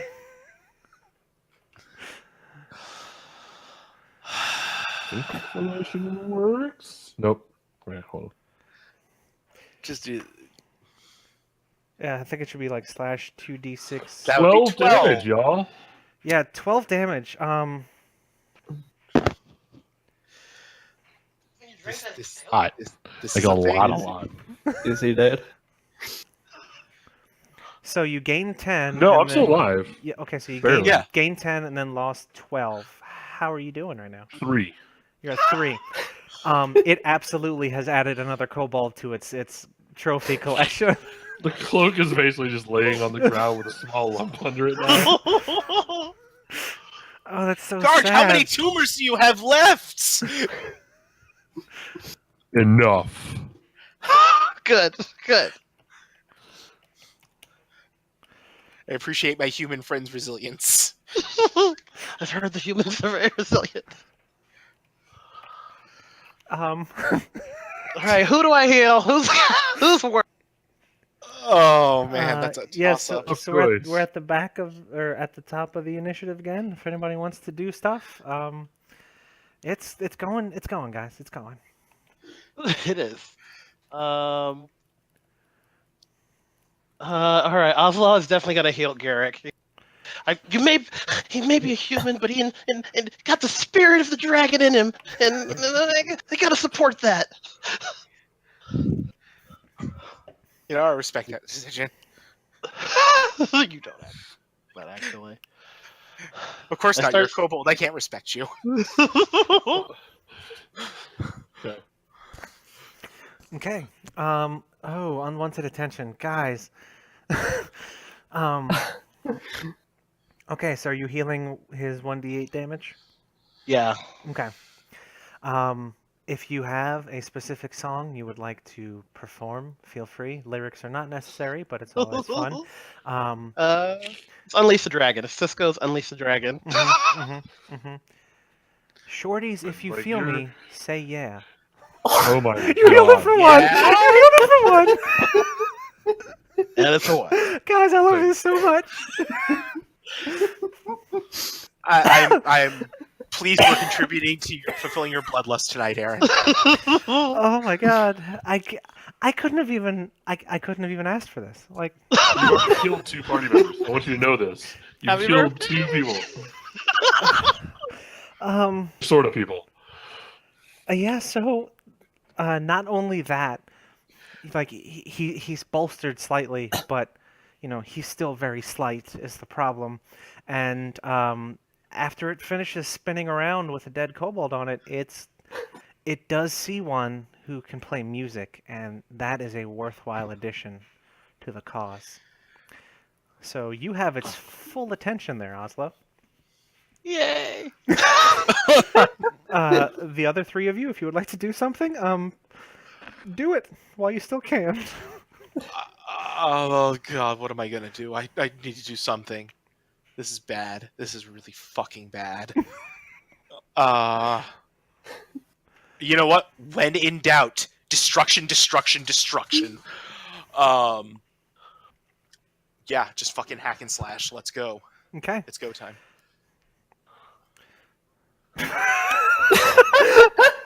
However, I have a rapier. It's a +1, not off the strength. Okay. Thank Yeah. you, dexterity. Okay. Yeah. Okay, it's still a 7. Do a So time of damage before dying. Yes. how does your fancy rapier footwork look? Like, is there any specific Actually, body part you're Funny aiming for? thing about that is Mercutio does not dirty himself with base combat like the lesser peoples. Mhm. he has his spectral orchestra, and what happens is they play at a note so high it actually like pierces the air. Okay. And so that's kind of what happens is it does it like right up against the dragon's bone. Mercutio, do you use your rapier like a conductor's baton? And that's Oh, how. Like absolutely. The Wind Waker, it's you. Yeah, no, I just got that mental image and I super loved it and I wanted to ask. Okay, so roll your damage and then you will roll you roll outgoing first and then we'll worry about incoming. 4. 4 damage. Okay. Da-da-da-da. Okay. Oops. That's 200. That's not what I wanted. There we go. Okay, so 1d10 plus 3. let's see what it decides to do with you. Well, it has me in its jaws, so it's kind of It's true, and it just used the tail. It did. It did. So it's for a second you think this is more effective. It opens its mouth in a roar, and then it just goes, and yeah, give me another D10 plus 3 piercing, please. Yeah, I'm going down, guys. No, Like, you could I'm totally at 4 just... HP. Oh, No, I'm at 4 HP. There is no. Oh no! Like, Save us seats. Okay, Try so to see. Mercutio, yeah. I need you to make me a last gasp roll. That's 2d6 with no modifier. Yeah. I've got it. I'm going to show this to everyone. Last breath. Last breath, yes. I have taken the last breath. 7. At a 7. Death will offer you a bargain. Take it and stabilize, or refuse and pass beyond the black gates onto whatever fate awaits you. Huh. Devil's bargain. This is my first time at death's door. This is going to be a thing. Is this going to be the first death from this season? Only if Mercutio wants it to be. Man, already dead. I don't know what you're talking about. You have 2/3 dead. You still have a little bit. Okay. So, right before the teeth actually crunch down on you, you are sure that this is going to kill you. But you open your eyes, and there's this yellowish feathered figure with it's like a very proper tuxedo, except it's yellow. And he's sitting there, and he's kind of just he's sitting on the jaw, the open jaw, like the lower jaw, and just kind of kicking his feet, almost like a child who can't reach the floor. He's like, huh, well, this looks like not a whole lot of fun. No, it hasn't been terrifically. Yeah. Well. I mean, do you want to keep doing this, or would you rather? Not so much a life of luxury. There's not really luxury in death. It's just sort of, it's not this.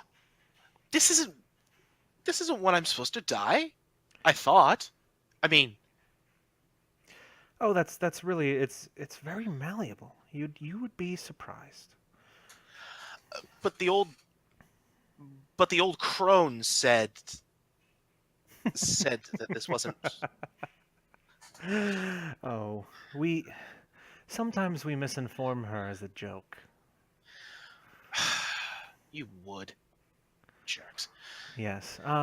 Well, all right. Well, I guess it wouldn't be sporting for me to not at least offer some sort of bargain. Okay. I always like coming out ahead. So how about this?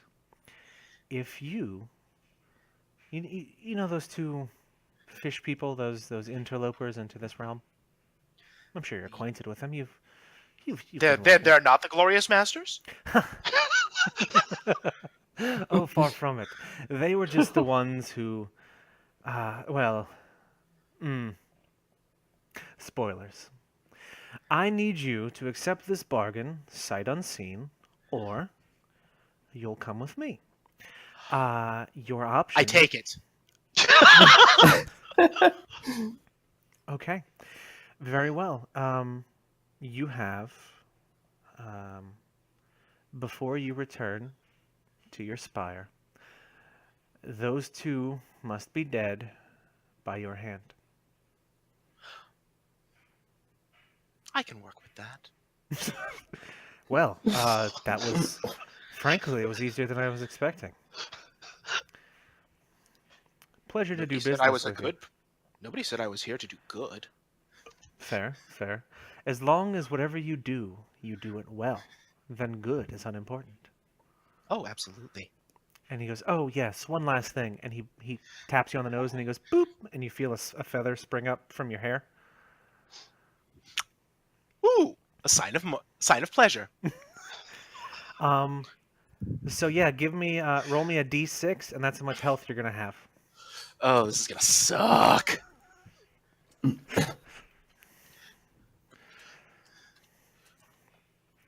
Okay, Hey. you've got 4 health. All right And your then. comatose body wakes up still in the jaws of the bone dragon.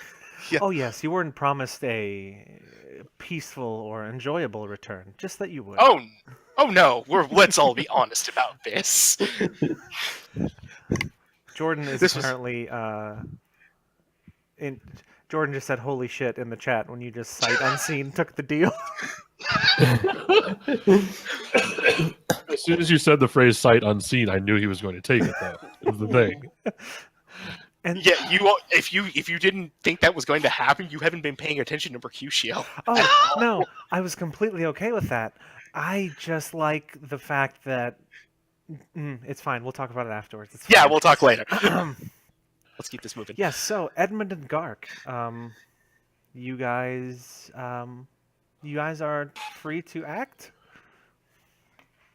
And then he's going to take a deep breath and offer the most calm and happy smile to the fishbowl. I have high charisma. I can do this.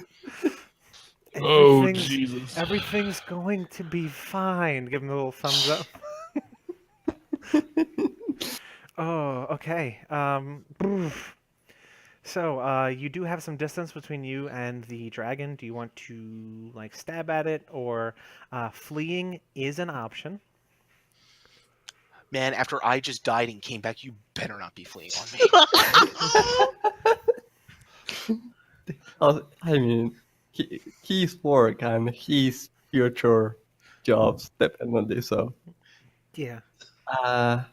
He was So, conscripted, so do the fishfolk come down? In Uh, that person? They've calmed down slightly. They're still super agitated, but given the choices are listen to you or try to be a moving target for a huge dragon the size of a house, they decided to sit down and shut up by their rocks for right now.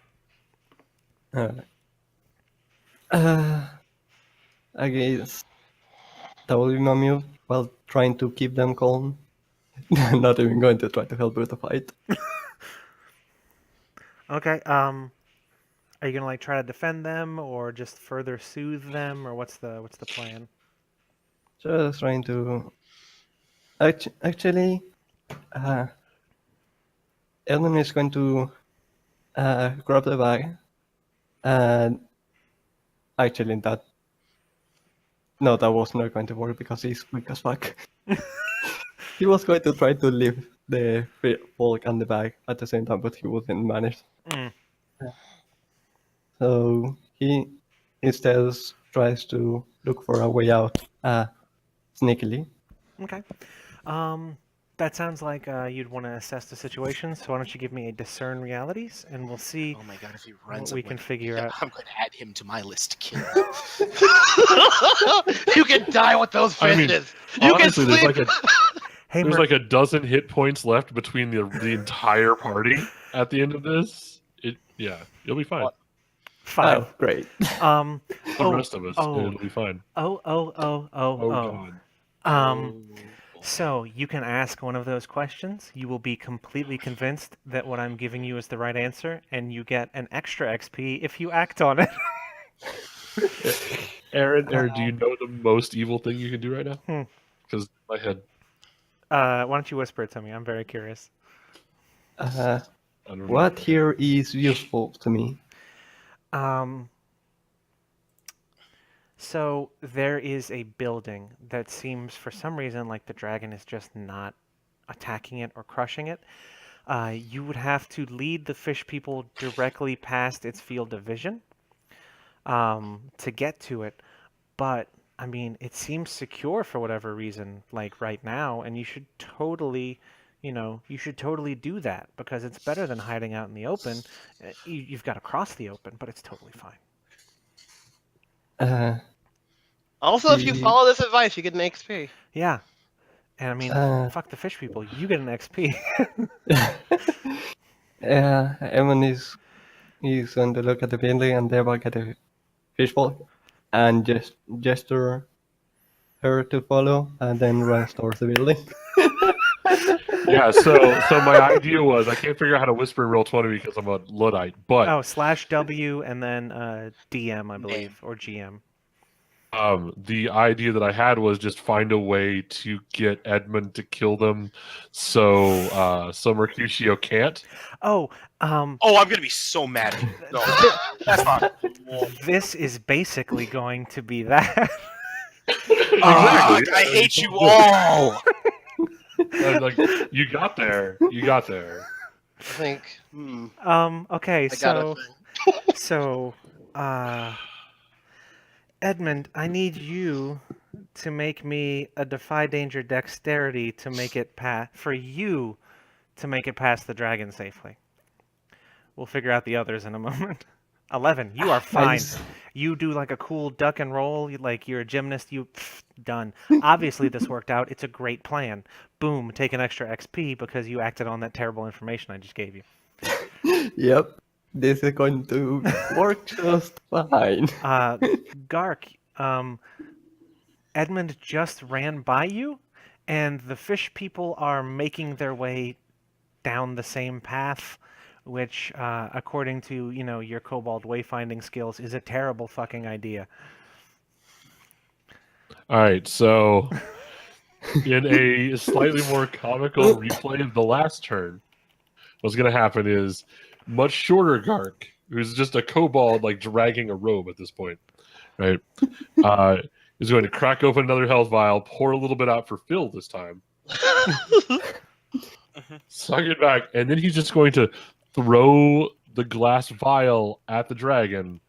Well, he's going to curse under his breath about fish people in kobold. The dragon. Run down the hill, like roaring in the loudest kobold roar he can muster. Okay. To again try to draw attention away from all the squishy people who keep dying. Okay. The squishy so people brave. who keep dying are you. I'm still alive. I don't know what you're talking about.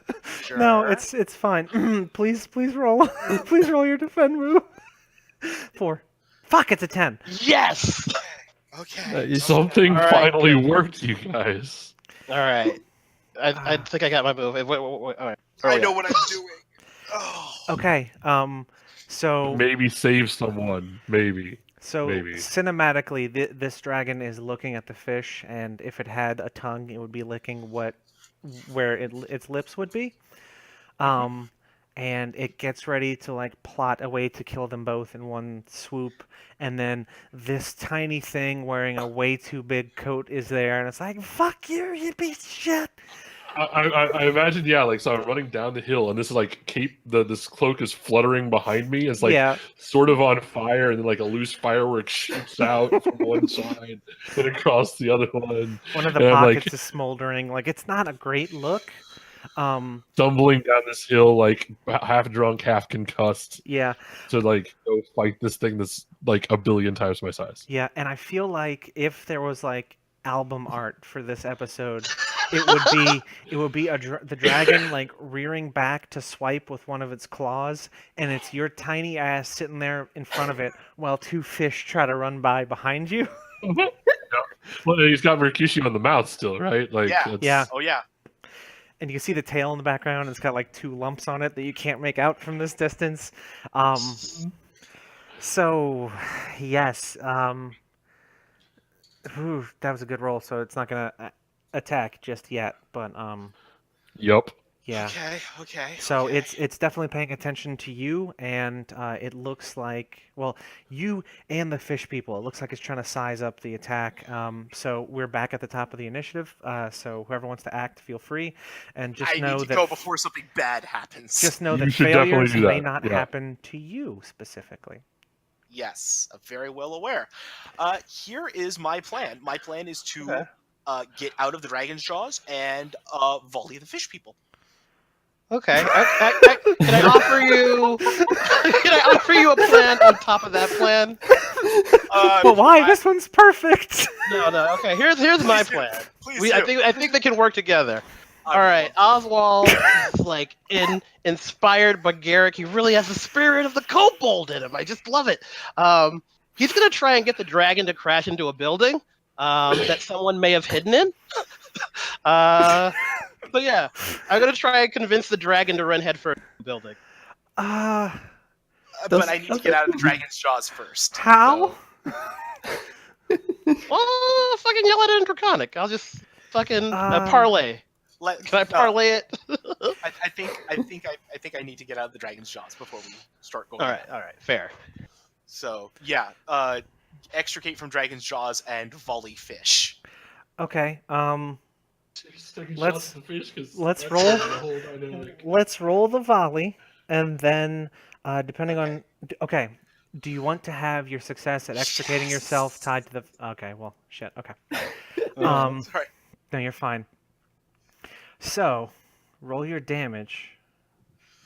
Okay. That's a good roll. I'm gonna say you're able to. I'm like, aiming for Jillian first, by the way. Okay, I'm gonna say you're able to like kick flip your way out of the dragon's mouth, and you're doing this cool like backflip shot.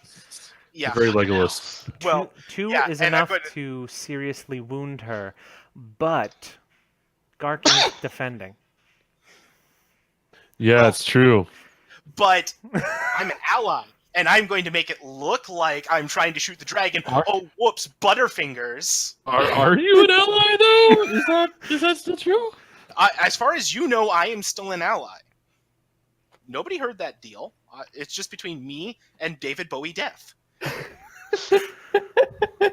Yeah, I could see that. I couldn't figure out what I was going for, but I do like that, so let's go with that. That was the idea.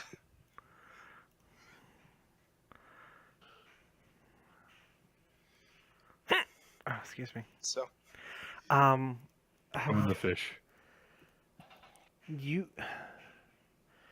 I mean, when you or the thing you defend is attacked, you may spend one. So it could be that you're just in the wrong spot and you catch an arrow if you want, Gark. But this fish lady is for real getting shot otherwise. I mean, I can make it 1 damage, but I can't take it according to the options I'm looking at here. Yeah, maybe I copied it over incorrectly. Hold on, let me Yeah, check. let me double check too, because I could have sworn that was an option, and if they took that away, that's Yeah. interesting. Well, in the book I'm looking at, it definitely has redirect and attack to yourself. BF of the basic moves, or these yeah. basic moves just went in, so they might Yeah. have changed that. Let's see. It says, as long as you stand in defense when the thing you defend is attacked, you may spend hold 1 for 1 to redirect an attack, have the damage, open the attacker up to an ally, or deal damage to the attacker equal to your level. just need to add that into the thing then. That's fine. Yeah. Yeah, that's cool. I can do that. I will take that damage. Okay. Oh dear, sorry. So that whistles over Gillian's head, and she looks over at you, and you see the squint of like, I know what you're fucking doing, as she makes her way into the building with Edmund. So now, The only one left is Finley, and he keeps for s- he, he keeps stopping to look at the sun. Oh dear. Oh my. So yes, Gark, you rolled was the defend on the last turn around, I think. Yeah, I think so. So Oslo, Gark, and Edmund, do y'all want to do anything? How far? Where exactly is the other fishbowl?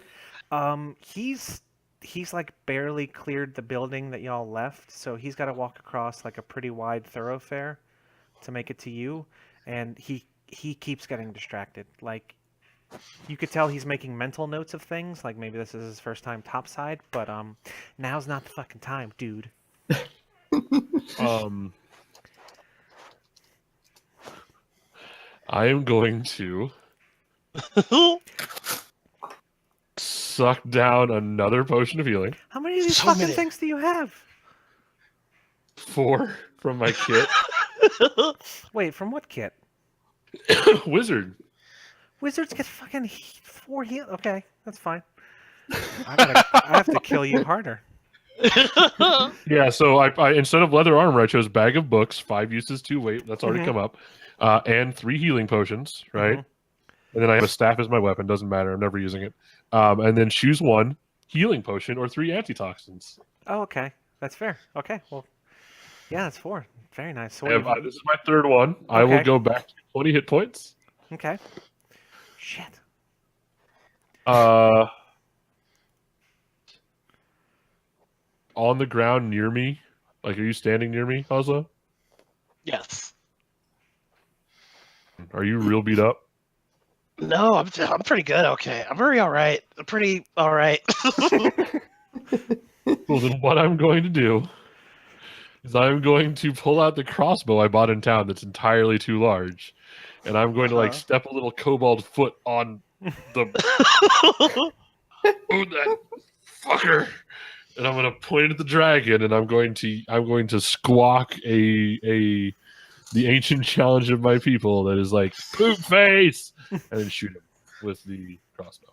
Okay. I've dropped all pretense of being human at this point. Going for blood. Brother. Let's see how this. Ooh, it's a Yes! 6. Oh my god. Oh, this is a thing. Oh, this is such a thing. I don't think y'all are You know how in the beginning of some games, how they have to steal your power somehow, so they put you up against a boss that you literally cannot kill? This is starting to feel like that. Like, this is just the beginning of your Metroid. You know, you're gonna Mhm. skate by, super Oh. fuck up a mission, and then you're gonna get your I feel like we were level 1 PCs that took, a level 10 mission by mistake. I feel like some of the earlier crews in the season might have like upscaled things for us a bit. It's gonna be fun back at the guild base talking to this with Thrognar and Azalea. We'll say that. Okay, so Gark, you fire it, Shoot and Mercutio is my question. What? No. I can see it shooting through the mouth and going through.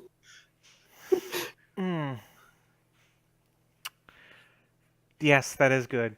It fires and it looks like it's gonna, it looks like your aim is true. And as this thing is scooping forward to No. just eat you, it just sails clean through the open mouth and the gaps in the bone behind it. And a chomp, D10 plus 3, please. Max it, max it, max it, max it. No, you did it wrong. Fuck. That is the first time I have rolled less than double-digit damage from this thing. I'll just point that out. That's a D10. That's a D10, and you got a 1. That's super lucky. Yep. Just like how I keep rolling 1s on d6s. This one was when it counted. So yeah, Oslo and Edmund. You had a kobold party member, and a short party member, and he seems to maybe be gone. You see a cloak hanging out of a dragon's mouth, and you see a fish just sauntering slowly across the road. I run toward that fishbowl. Okay. But not before cursing under my breath and try to grab him and drag him back to the building. Okay. If you're trying to drag him, give me a defy danger strength to like overpower him and make him come with you. A 6. Yes. Yes. Great. Oh, You're this in is this. perfect. This You're is in it. Okay. Okay. So Edmund, I have an idea. I need you. What we're gonna do is we're just gonna roll a d2. Now, before you do it, if it's a 1, it's gonna be not great for you. If it's a 2, it's gonna be not great. Actually, roll me a d3. Yeah, d3. If it's a 1, it's bad for you. If it's 2, it's bad for the fish person. If it's 3, it's bad for both of you. Come on. Oh, no. No. Okay, so the only person who knows how to operate these columns is about to get tail swiped. So I need you to roll me 2d10. Gark, buddy. Yeah, we'll have. Well, yeah, So we'll have that. 9 We'll have that. damage scaled down to 4. Well, it's only 6 damage. Oh, 6. actually. Sorry. I keep adding those together. Yes. So it's 6, scaled down to 3. You Good do left. manage to mostly push him out of the way. Okay. But he does get caught right through the leg with a tail spine, and it just sort of drags him away from all of you. So here's what I Ah, imagine, right? fuck. Like I'm not dragging anybody away when I defend Mhm. because I was like bitten and semi-swallowed by the dragon, That's right? true. I forgot about that. So like I have my kobold claws up in its eye socket, and, like yanking it around and trying to steer it away from people is the new move. Guys, if y'all survive, you're gonna be like level 6 by the time this is done. Yeah. I know. This is going to be amazing. Okay, so Oslo, I think you're the last one up. So, Yeah. looking around you at this perfectly choreographed ballet of bodies, what do you feel like doing? Like dead kobold pieces raining from the skies. Yeah. He's kind of broken. Like everything he thought I knew about the world above is just, it's not like the books and the stories. Oh. Mm-hmm. I don't know. I still want to fuck this dragon up though. Okay. I'm gonna give you some options, and you can tell me which is too much bullshit because I do a lot of bullshit. So feel free to veto any of this. Oh, God, I'm anxious. All right. Can I do knowledge of creatures to find a way to fucking destroy this thing? Hmm. Or perhaps Now you're thinking of charming and dwarves. open? Yeah. Or charming and open to ask, how can I get you to fucking die? Charming and open sounds fun. Let's do that. Let me see. I would just like to remind you, the mouth/skull of this thing currently contains a kobold.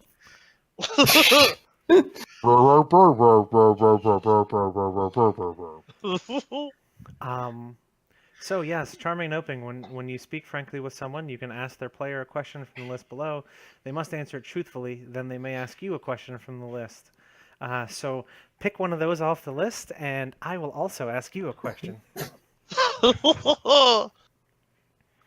How are you feeling right now? Shitting myself out.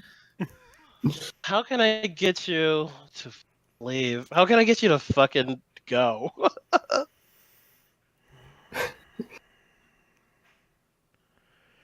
Yeah, I think that's it. I just think it's gonna be, how can I get you to drop this and just leave? And this thing will like mid-attack stop, and the neck cranes over towards you, and the mouth hangs open as it talks. Like there's no actual movement of the jaw. You just hear, Give us the interlopers. Hmm. And do we all hear this? Yes. Is it in a language we all understand, though? Does this thing speak common? This language, if you were to compare notes later, it speaks the language that you are most comfortable with. Oh boy, Abyssal! Oh. Okay. And Mercutio lights up like a pinball machine. And then Why does it speak fancy? Why does it speak fancy? Hmm. And then it gets to ask you a question, and it says, How can I get you to comply? How can you get me to comply? Truthful now. Yeah, you have to answer truthfully. My friend Garrick has the heart of the dragon. As a brother, you must understand this. I'm still terrified. Leave him. What's left of him, at least. They're all yours. Take them. Hold up. We're not seriously going to keep them up, are we? You can have the thief too. Finley's almost dead, anyways. Oh yes. Finley's almost dead from poison, anyways. This is a Oh mercy. boy, do you have a trials yet? And I will be more than willing to test it on you. Give us the other interloper. and just a claw extends towards the building that Gillian is hiding in. Mercutio sprints. Give her to us alive. Like That- there's a quick shot of like while the jaw's moving as it's talking. There's Gark standing there in the middle going, no. And Emon quickly takes out the rapier and put it in a blocking stand. Okay. So yeah, Gillian is in the building and she is like huddled in a corner, howling in some weird fish language that you don't understand. And yes, Edmund is, I guess, are you blocking the door so that they can't come in? How could he be blocking the door and Yeah. have caught Finley? Would be my thing. Well, I'll. Oh yeah. You can run over to the door and try to act as like a protector if you want. It'll be dramatic that way. Yeah, I'm going to do that. Okay. Run with all my energy. If you want to roll me a defend, go for it. 8, so you get to hold 1. So Mercutio and Oslo, and I guess also Gark, but you're sort of a little bit higher up. But yeah, everybody's free to act, and so Finley is sort of sailing around in the air, attached by his like thigh muscle to the spines of a really weird bone dragon, and he's screaming. And Gillian is in a building, screaming and kind of wailing, and that's where we are. So, what are y'all gonna do? Mercutio runs and he's basically just fixes Edmund with a glare. Honey, if you want to live, we need to give them up. Is something to me? Yes. Fuck you. My ass depends on that people. I'm not. Wrong answer. Oh. He's an elven bard, and you've taken no damage. You can take it. And at that point, I am Quick going question. to. Whoops, sorry. How many hit points does Mercutio currently have? Is it 4? Yes, it's 4. Great. Okay. No, it's perfect. I love this. I love it. So Mercutio, I'm going to yes. arcane.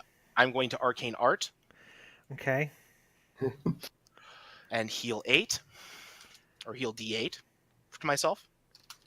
I don't think you I can have pick to choose. yourself I for have an to choose arcane. an ally. Yeah. Okay, you're right. I would be willing to heal them if There, I'm down with this plan. Yeah, all in. yeah. Oslo knows where it's at.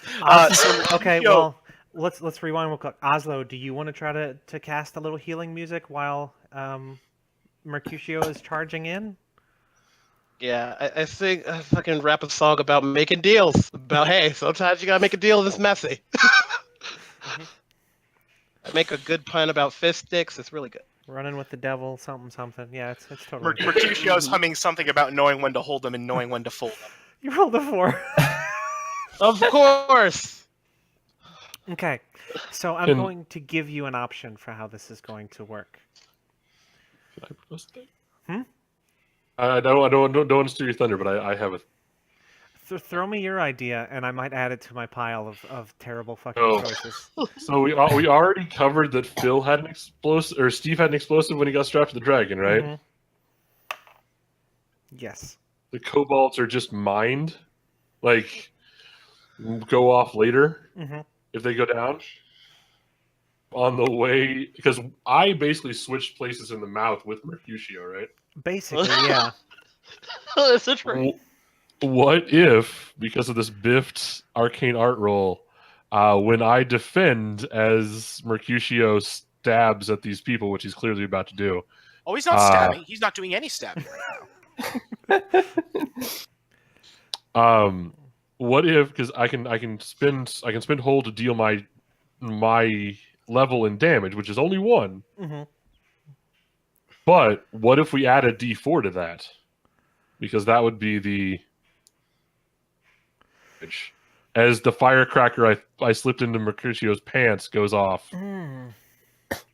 That's Conscious not how or that dead. works. on the way in. Not saying you got to. Yeah. I just think it would be funny. So my thing I was gonna say was either, Oslo, I need you to decide whether you're going to heal Oops the dragon for 1d8, Oh, or whether it's going to get impatient and maybe just lash out because it's a giant dead teenager. Hmm.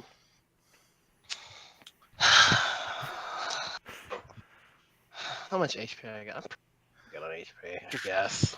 Draconic Or no. magic heals dragons. Enough said. Famous last words. well, All right, yeah, well, because you're playing the songs from his childhood, man. Like these are the. This is the song he lost his bow and Yeah, dragon. no, I'm fucking playing this song, and that dragon is getting fucking amped because it's gonna eat those fish.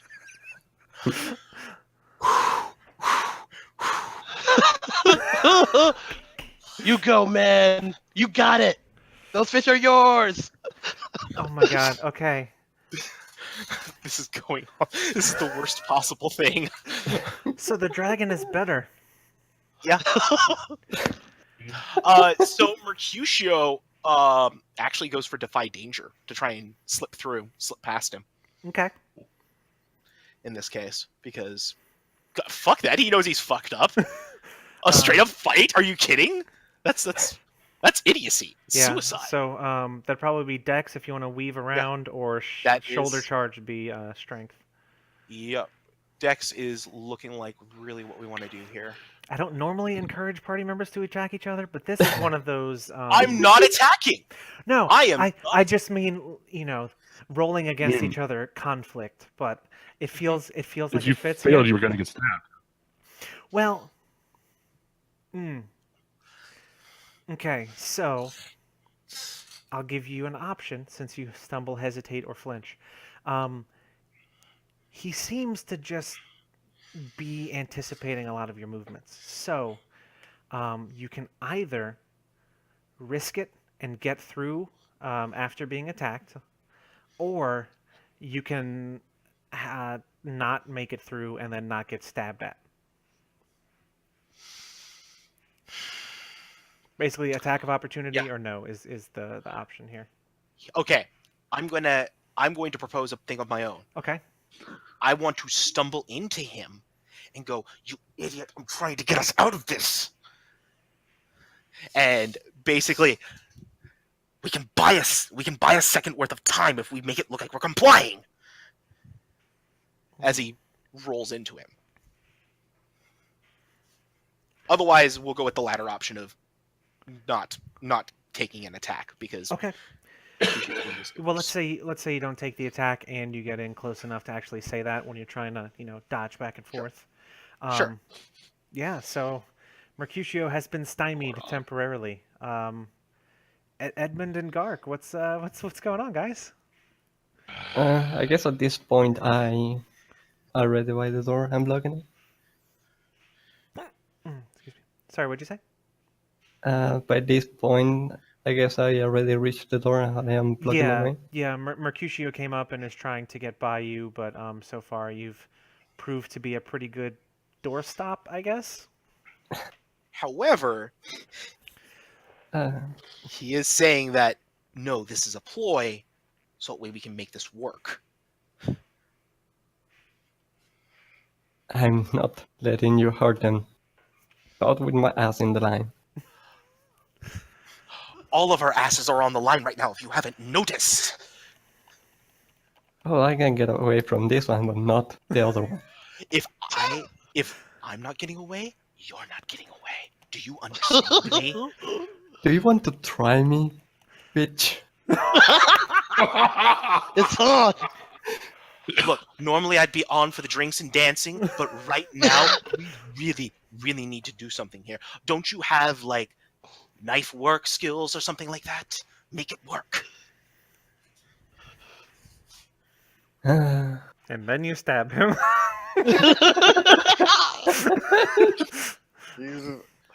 No, I'm definitely not acting for you. I just thought it'd be a funny, if it was a movie. Use your knife Reservoir skills. lizard shit we got going on here. Mhm.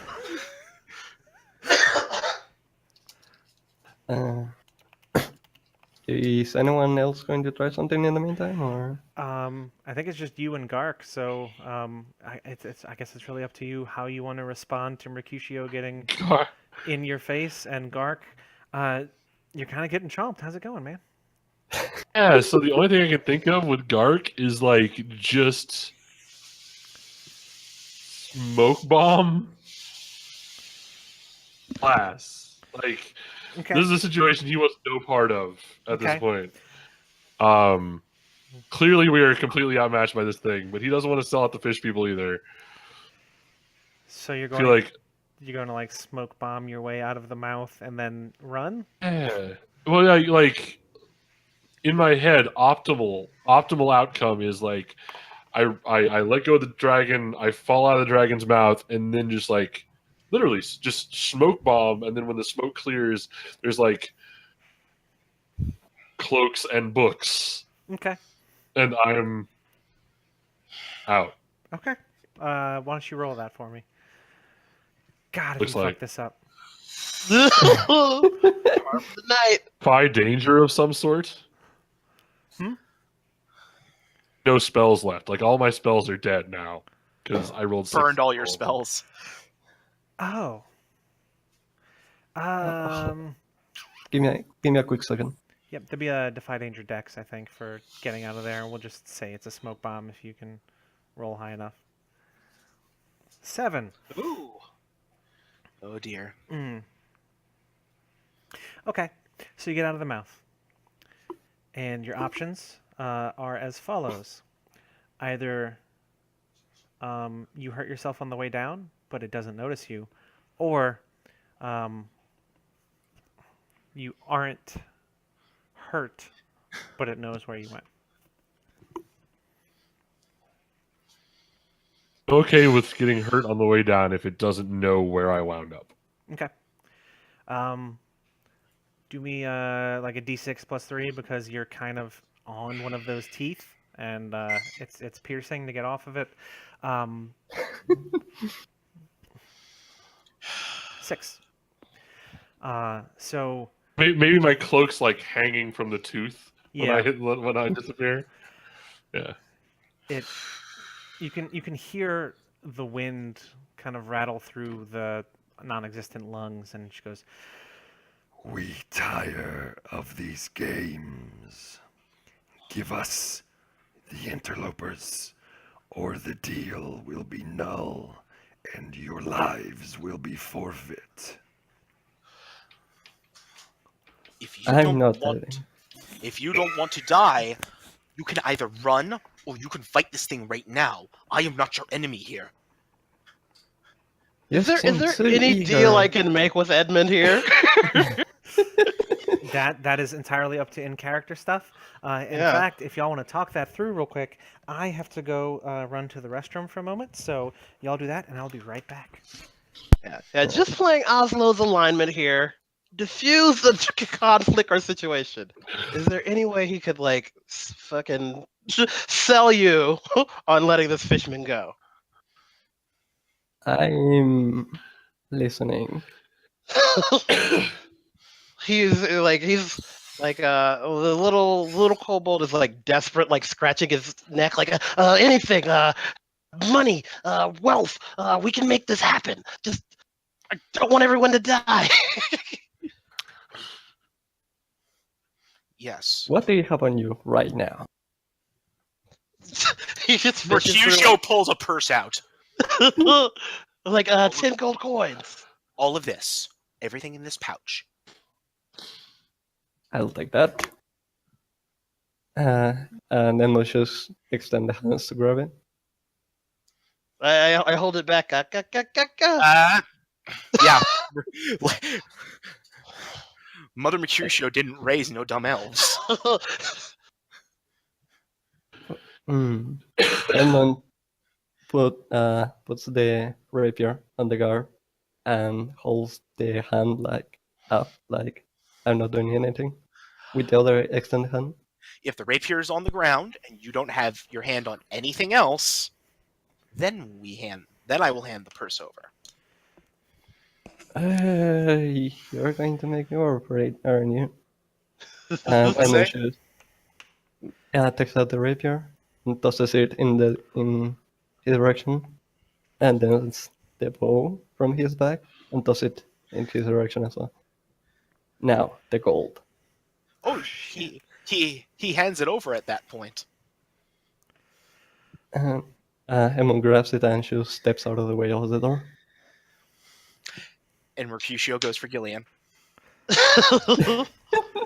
While this is happening, the other one, the name is his name I can't Finley. remember. Yet the other fish had like that weird piece of gear that made the column, right? Mm-hmm. Him like as he's dangling from the dragon, or is You don't see them on him.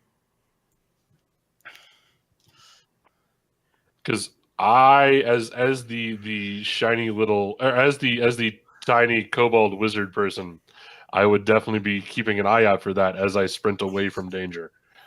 So if it's on the ground somewhere, I would like a chance to like Rydberg off with it as I Yeah. go. If you want to, okay, I have so many questions for what I missed while I was gone. But if you want to do a Bribery is what happened. no, I love it. This is alternative problem solving, and it's beautiful.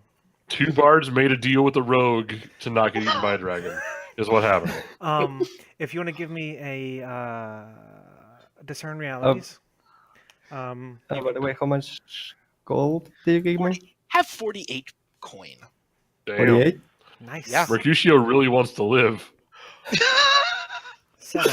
So you get one question. Gold is worth nothing compared to the.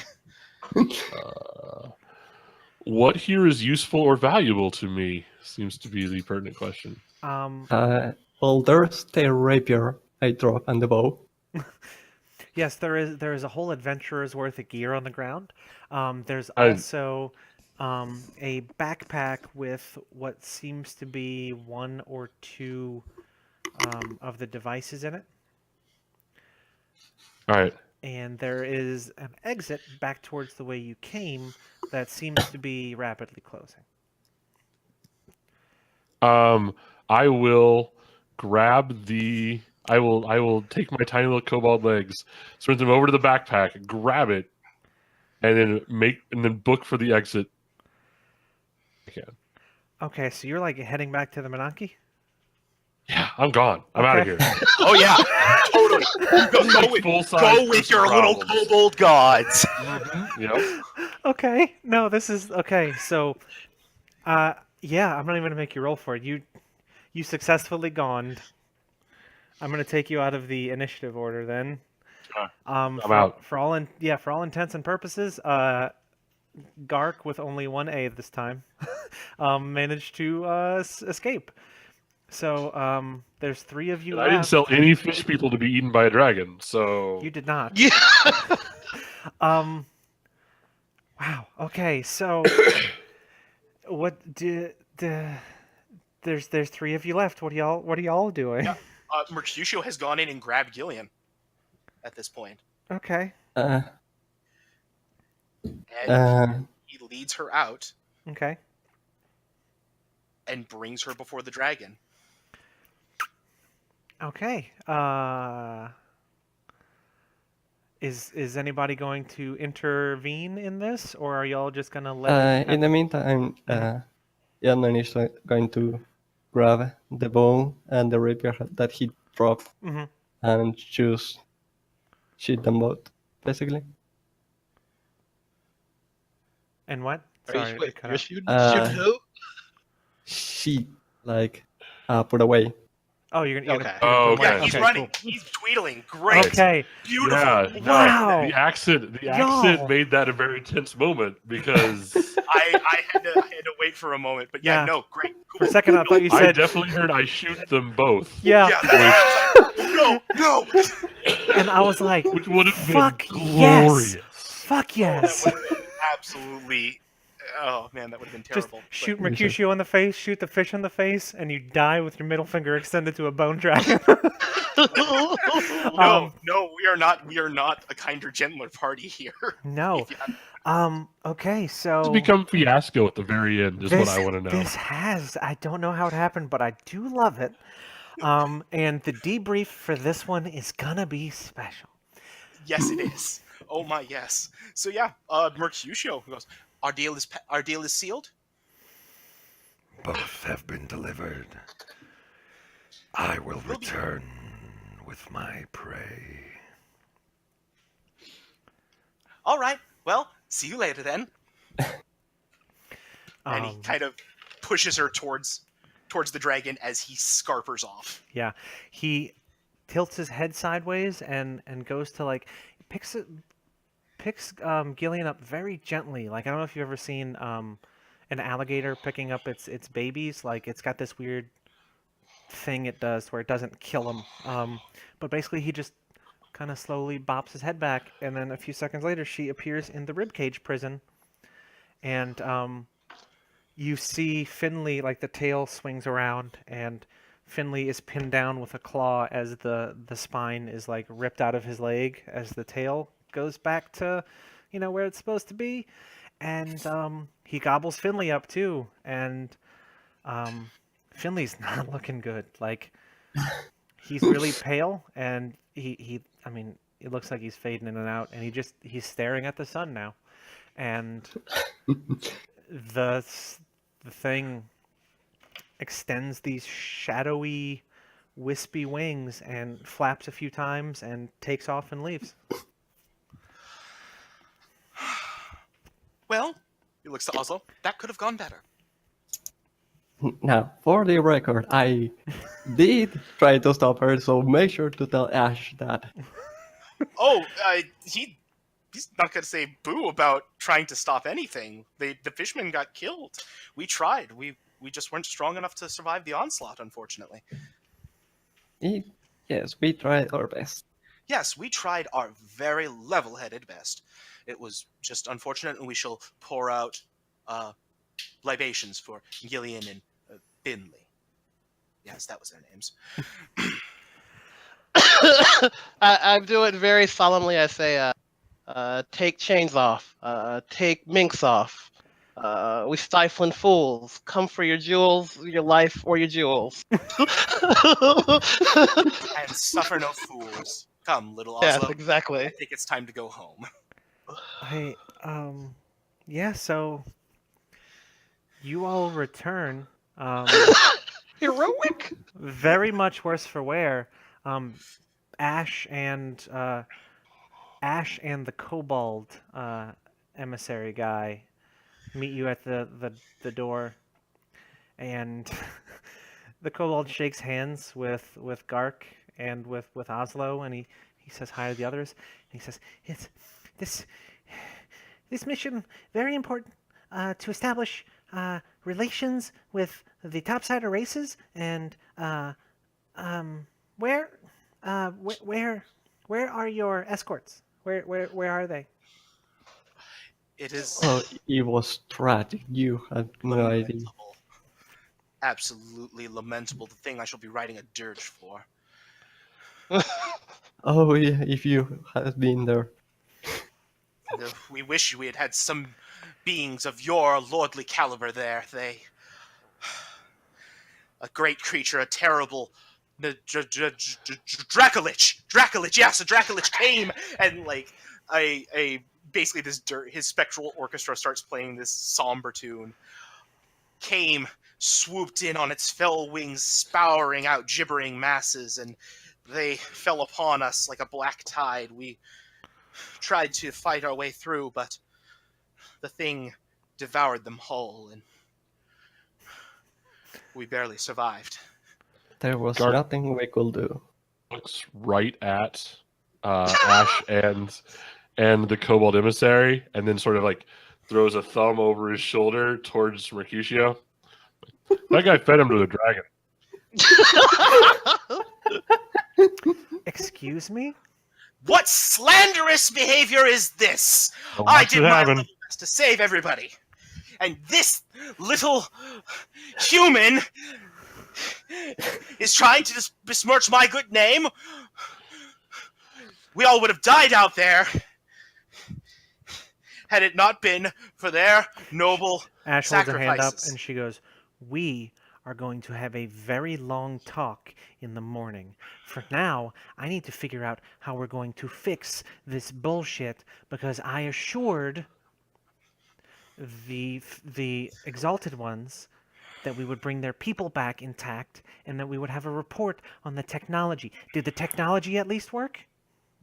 You set up you set up all 6 of them, right?" At this point, I will unsling the massively oversized backpack that apparently nobody has noticed. Just right in front of Ash, and I imagine like these things tumble out. Yeah. One of them. So each of them had a one of them. backpack, and one of the backpacks is with them. She says, How "One, well does one work? one doesn't work. The way it was explained to me was that these are points in a shape. You can't make a fence with one post. All we have now is a nightlight that 2 people died for." I am so sorry. Okay, I hate this job, and I have to go figure out how to do it. So, dismissed. And you can see her Fair. just kind of storming out of the room. Before she storms off, he's like, fair guild meeting, fair guild meeting. Yes, we- Oslo. Can we still do the song? Perhaps in time. And then as Ash like Oslo perks up a little bit. He's like, oh. as Ash disappears off screen, go over to like the table of kobolds and like high five one and do the fist bump with a different one. Like, just start talking to them in kobold about the crazy shit you saw. Yeah, so we're gonna have a few scenes for that to end. You have, the kobold and Ash walking off. She's furious and also absolutely terrified, because this was like the first thing they actually did with fish people, and it went completely to shit. And it's also super suspect that everybody but the fish people made it back. So then we've also got Gark talking to the kobolds. Oslo, what are you going to do? I of course am gonna go with them and be like, it was a lich, but it was still a dragon. I've heard stories, but I thought they were just, you're still way too excited about this horse. have it. He's all, got another. Okay, all right. So the scales, like, you can tell from the like type of scales. You think it was like, and they're like, we're really trying to talk about this other thing. And he just keeps gushing about seeing a dragon. Yeah. Yeah, that's So fair. while he's doing that, Gark's over there with the other kobolds, and he's basically explaining, like, yeah, I know he's really excitable, but he's cool. He's cool. Give him. And then there's Mercutio. Oh, Mercutio, I'm gonna get to yours last because I have something to add to yours.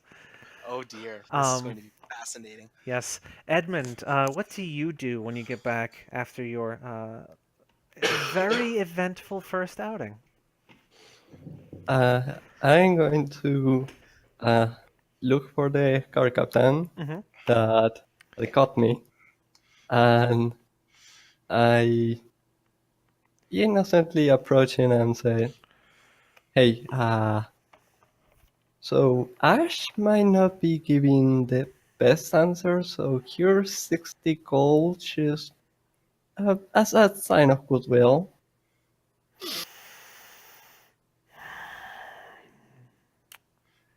You've bought yourself some time. Just remember, I've got my eye on you. Sure, of course, I will keep to my best behavior. Mm-hmm.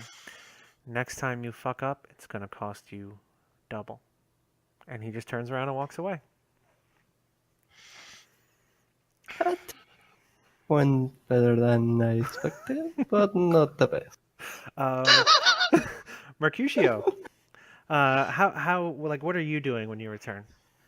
So, the way I see it is Mercutio like makes his way back to his chambers. Mm-hmm.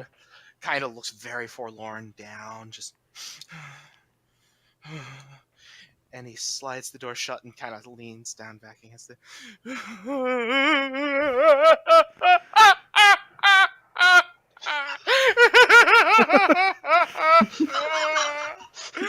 Ooh, what a day.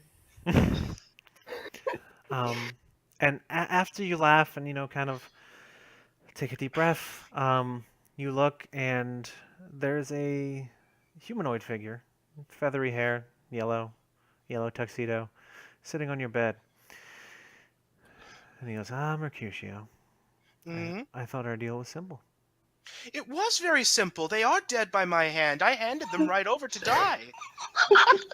Elves. Oh no. You and I are going to have a long, long talk.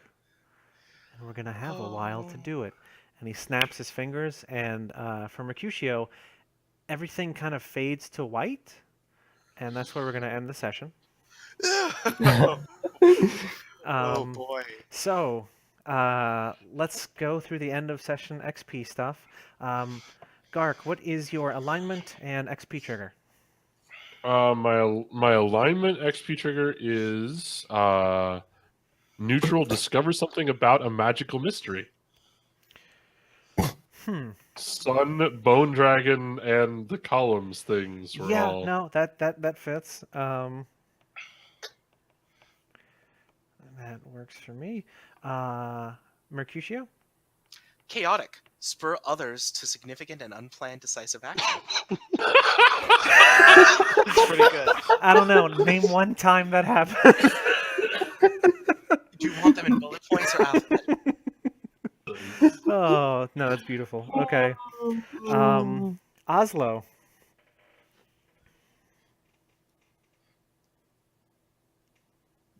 Yes. Uh-oh. Did we lose him? Oh dear. We'll pop back to Rob. Edmund. It's evil. Shift danger or blame from yourself to someone else. Yes? I'm going to say yes. It's a danger for sure. Yeah. We all did very good. Oslo, what was yours? Avoid a conflict or diffuse a tense situation. Yes. Yes. Oh, okay. Jesus. Okay. Okay. Brr. So y'all definitely got those. End of session XP. Okay, so what we're gonna do, your alignment XP and however many ridiculous number of failures you got will only go to the character you played tonight, and then everything from this point forward goes to your character and also to the pool of XP. So did we learn something new and important about the world? Yes. Yes. I mean, we The have sun is since. pretty well screwed. Yeah, there's that too. The sun The fish- thing. Fish people are tasty. Oh, Mercutio will sell your ass out in an instant.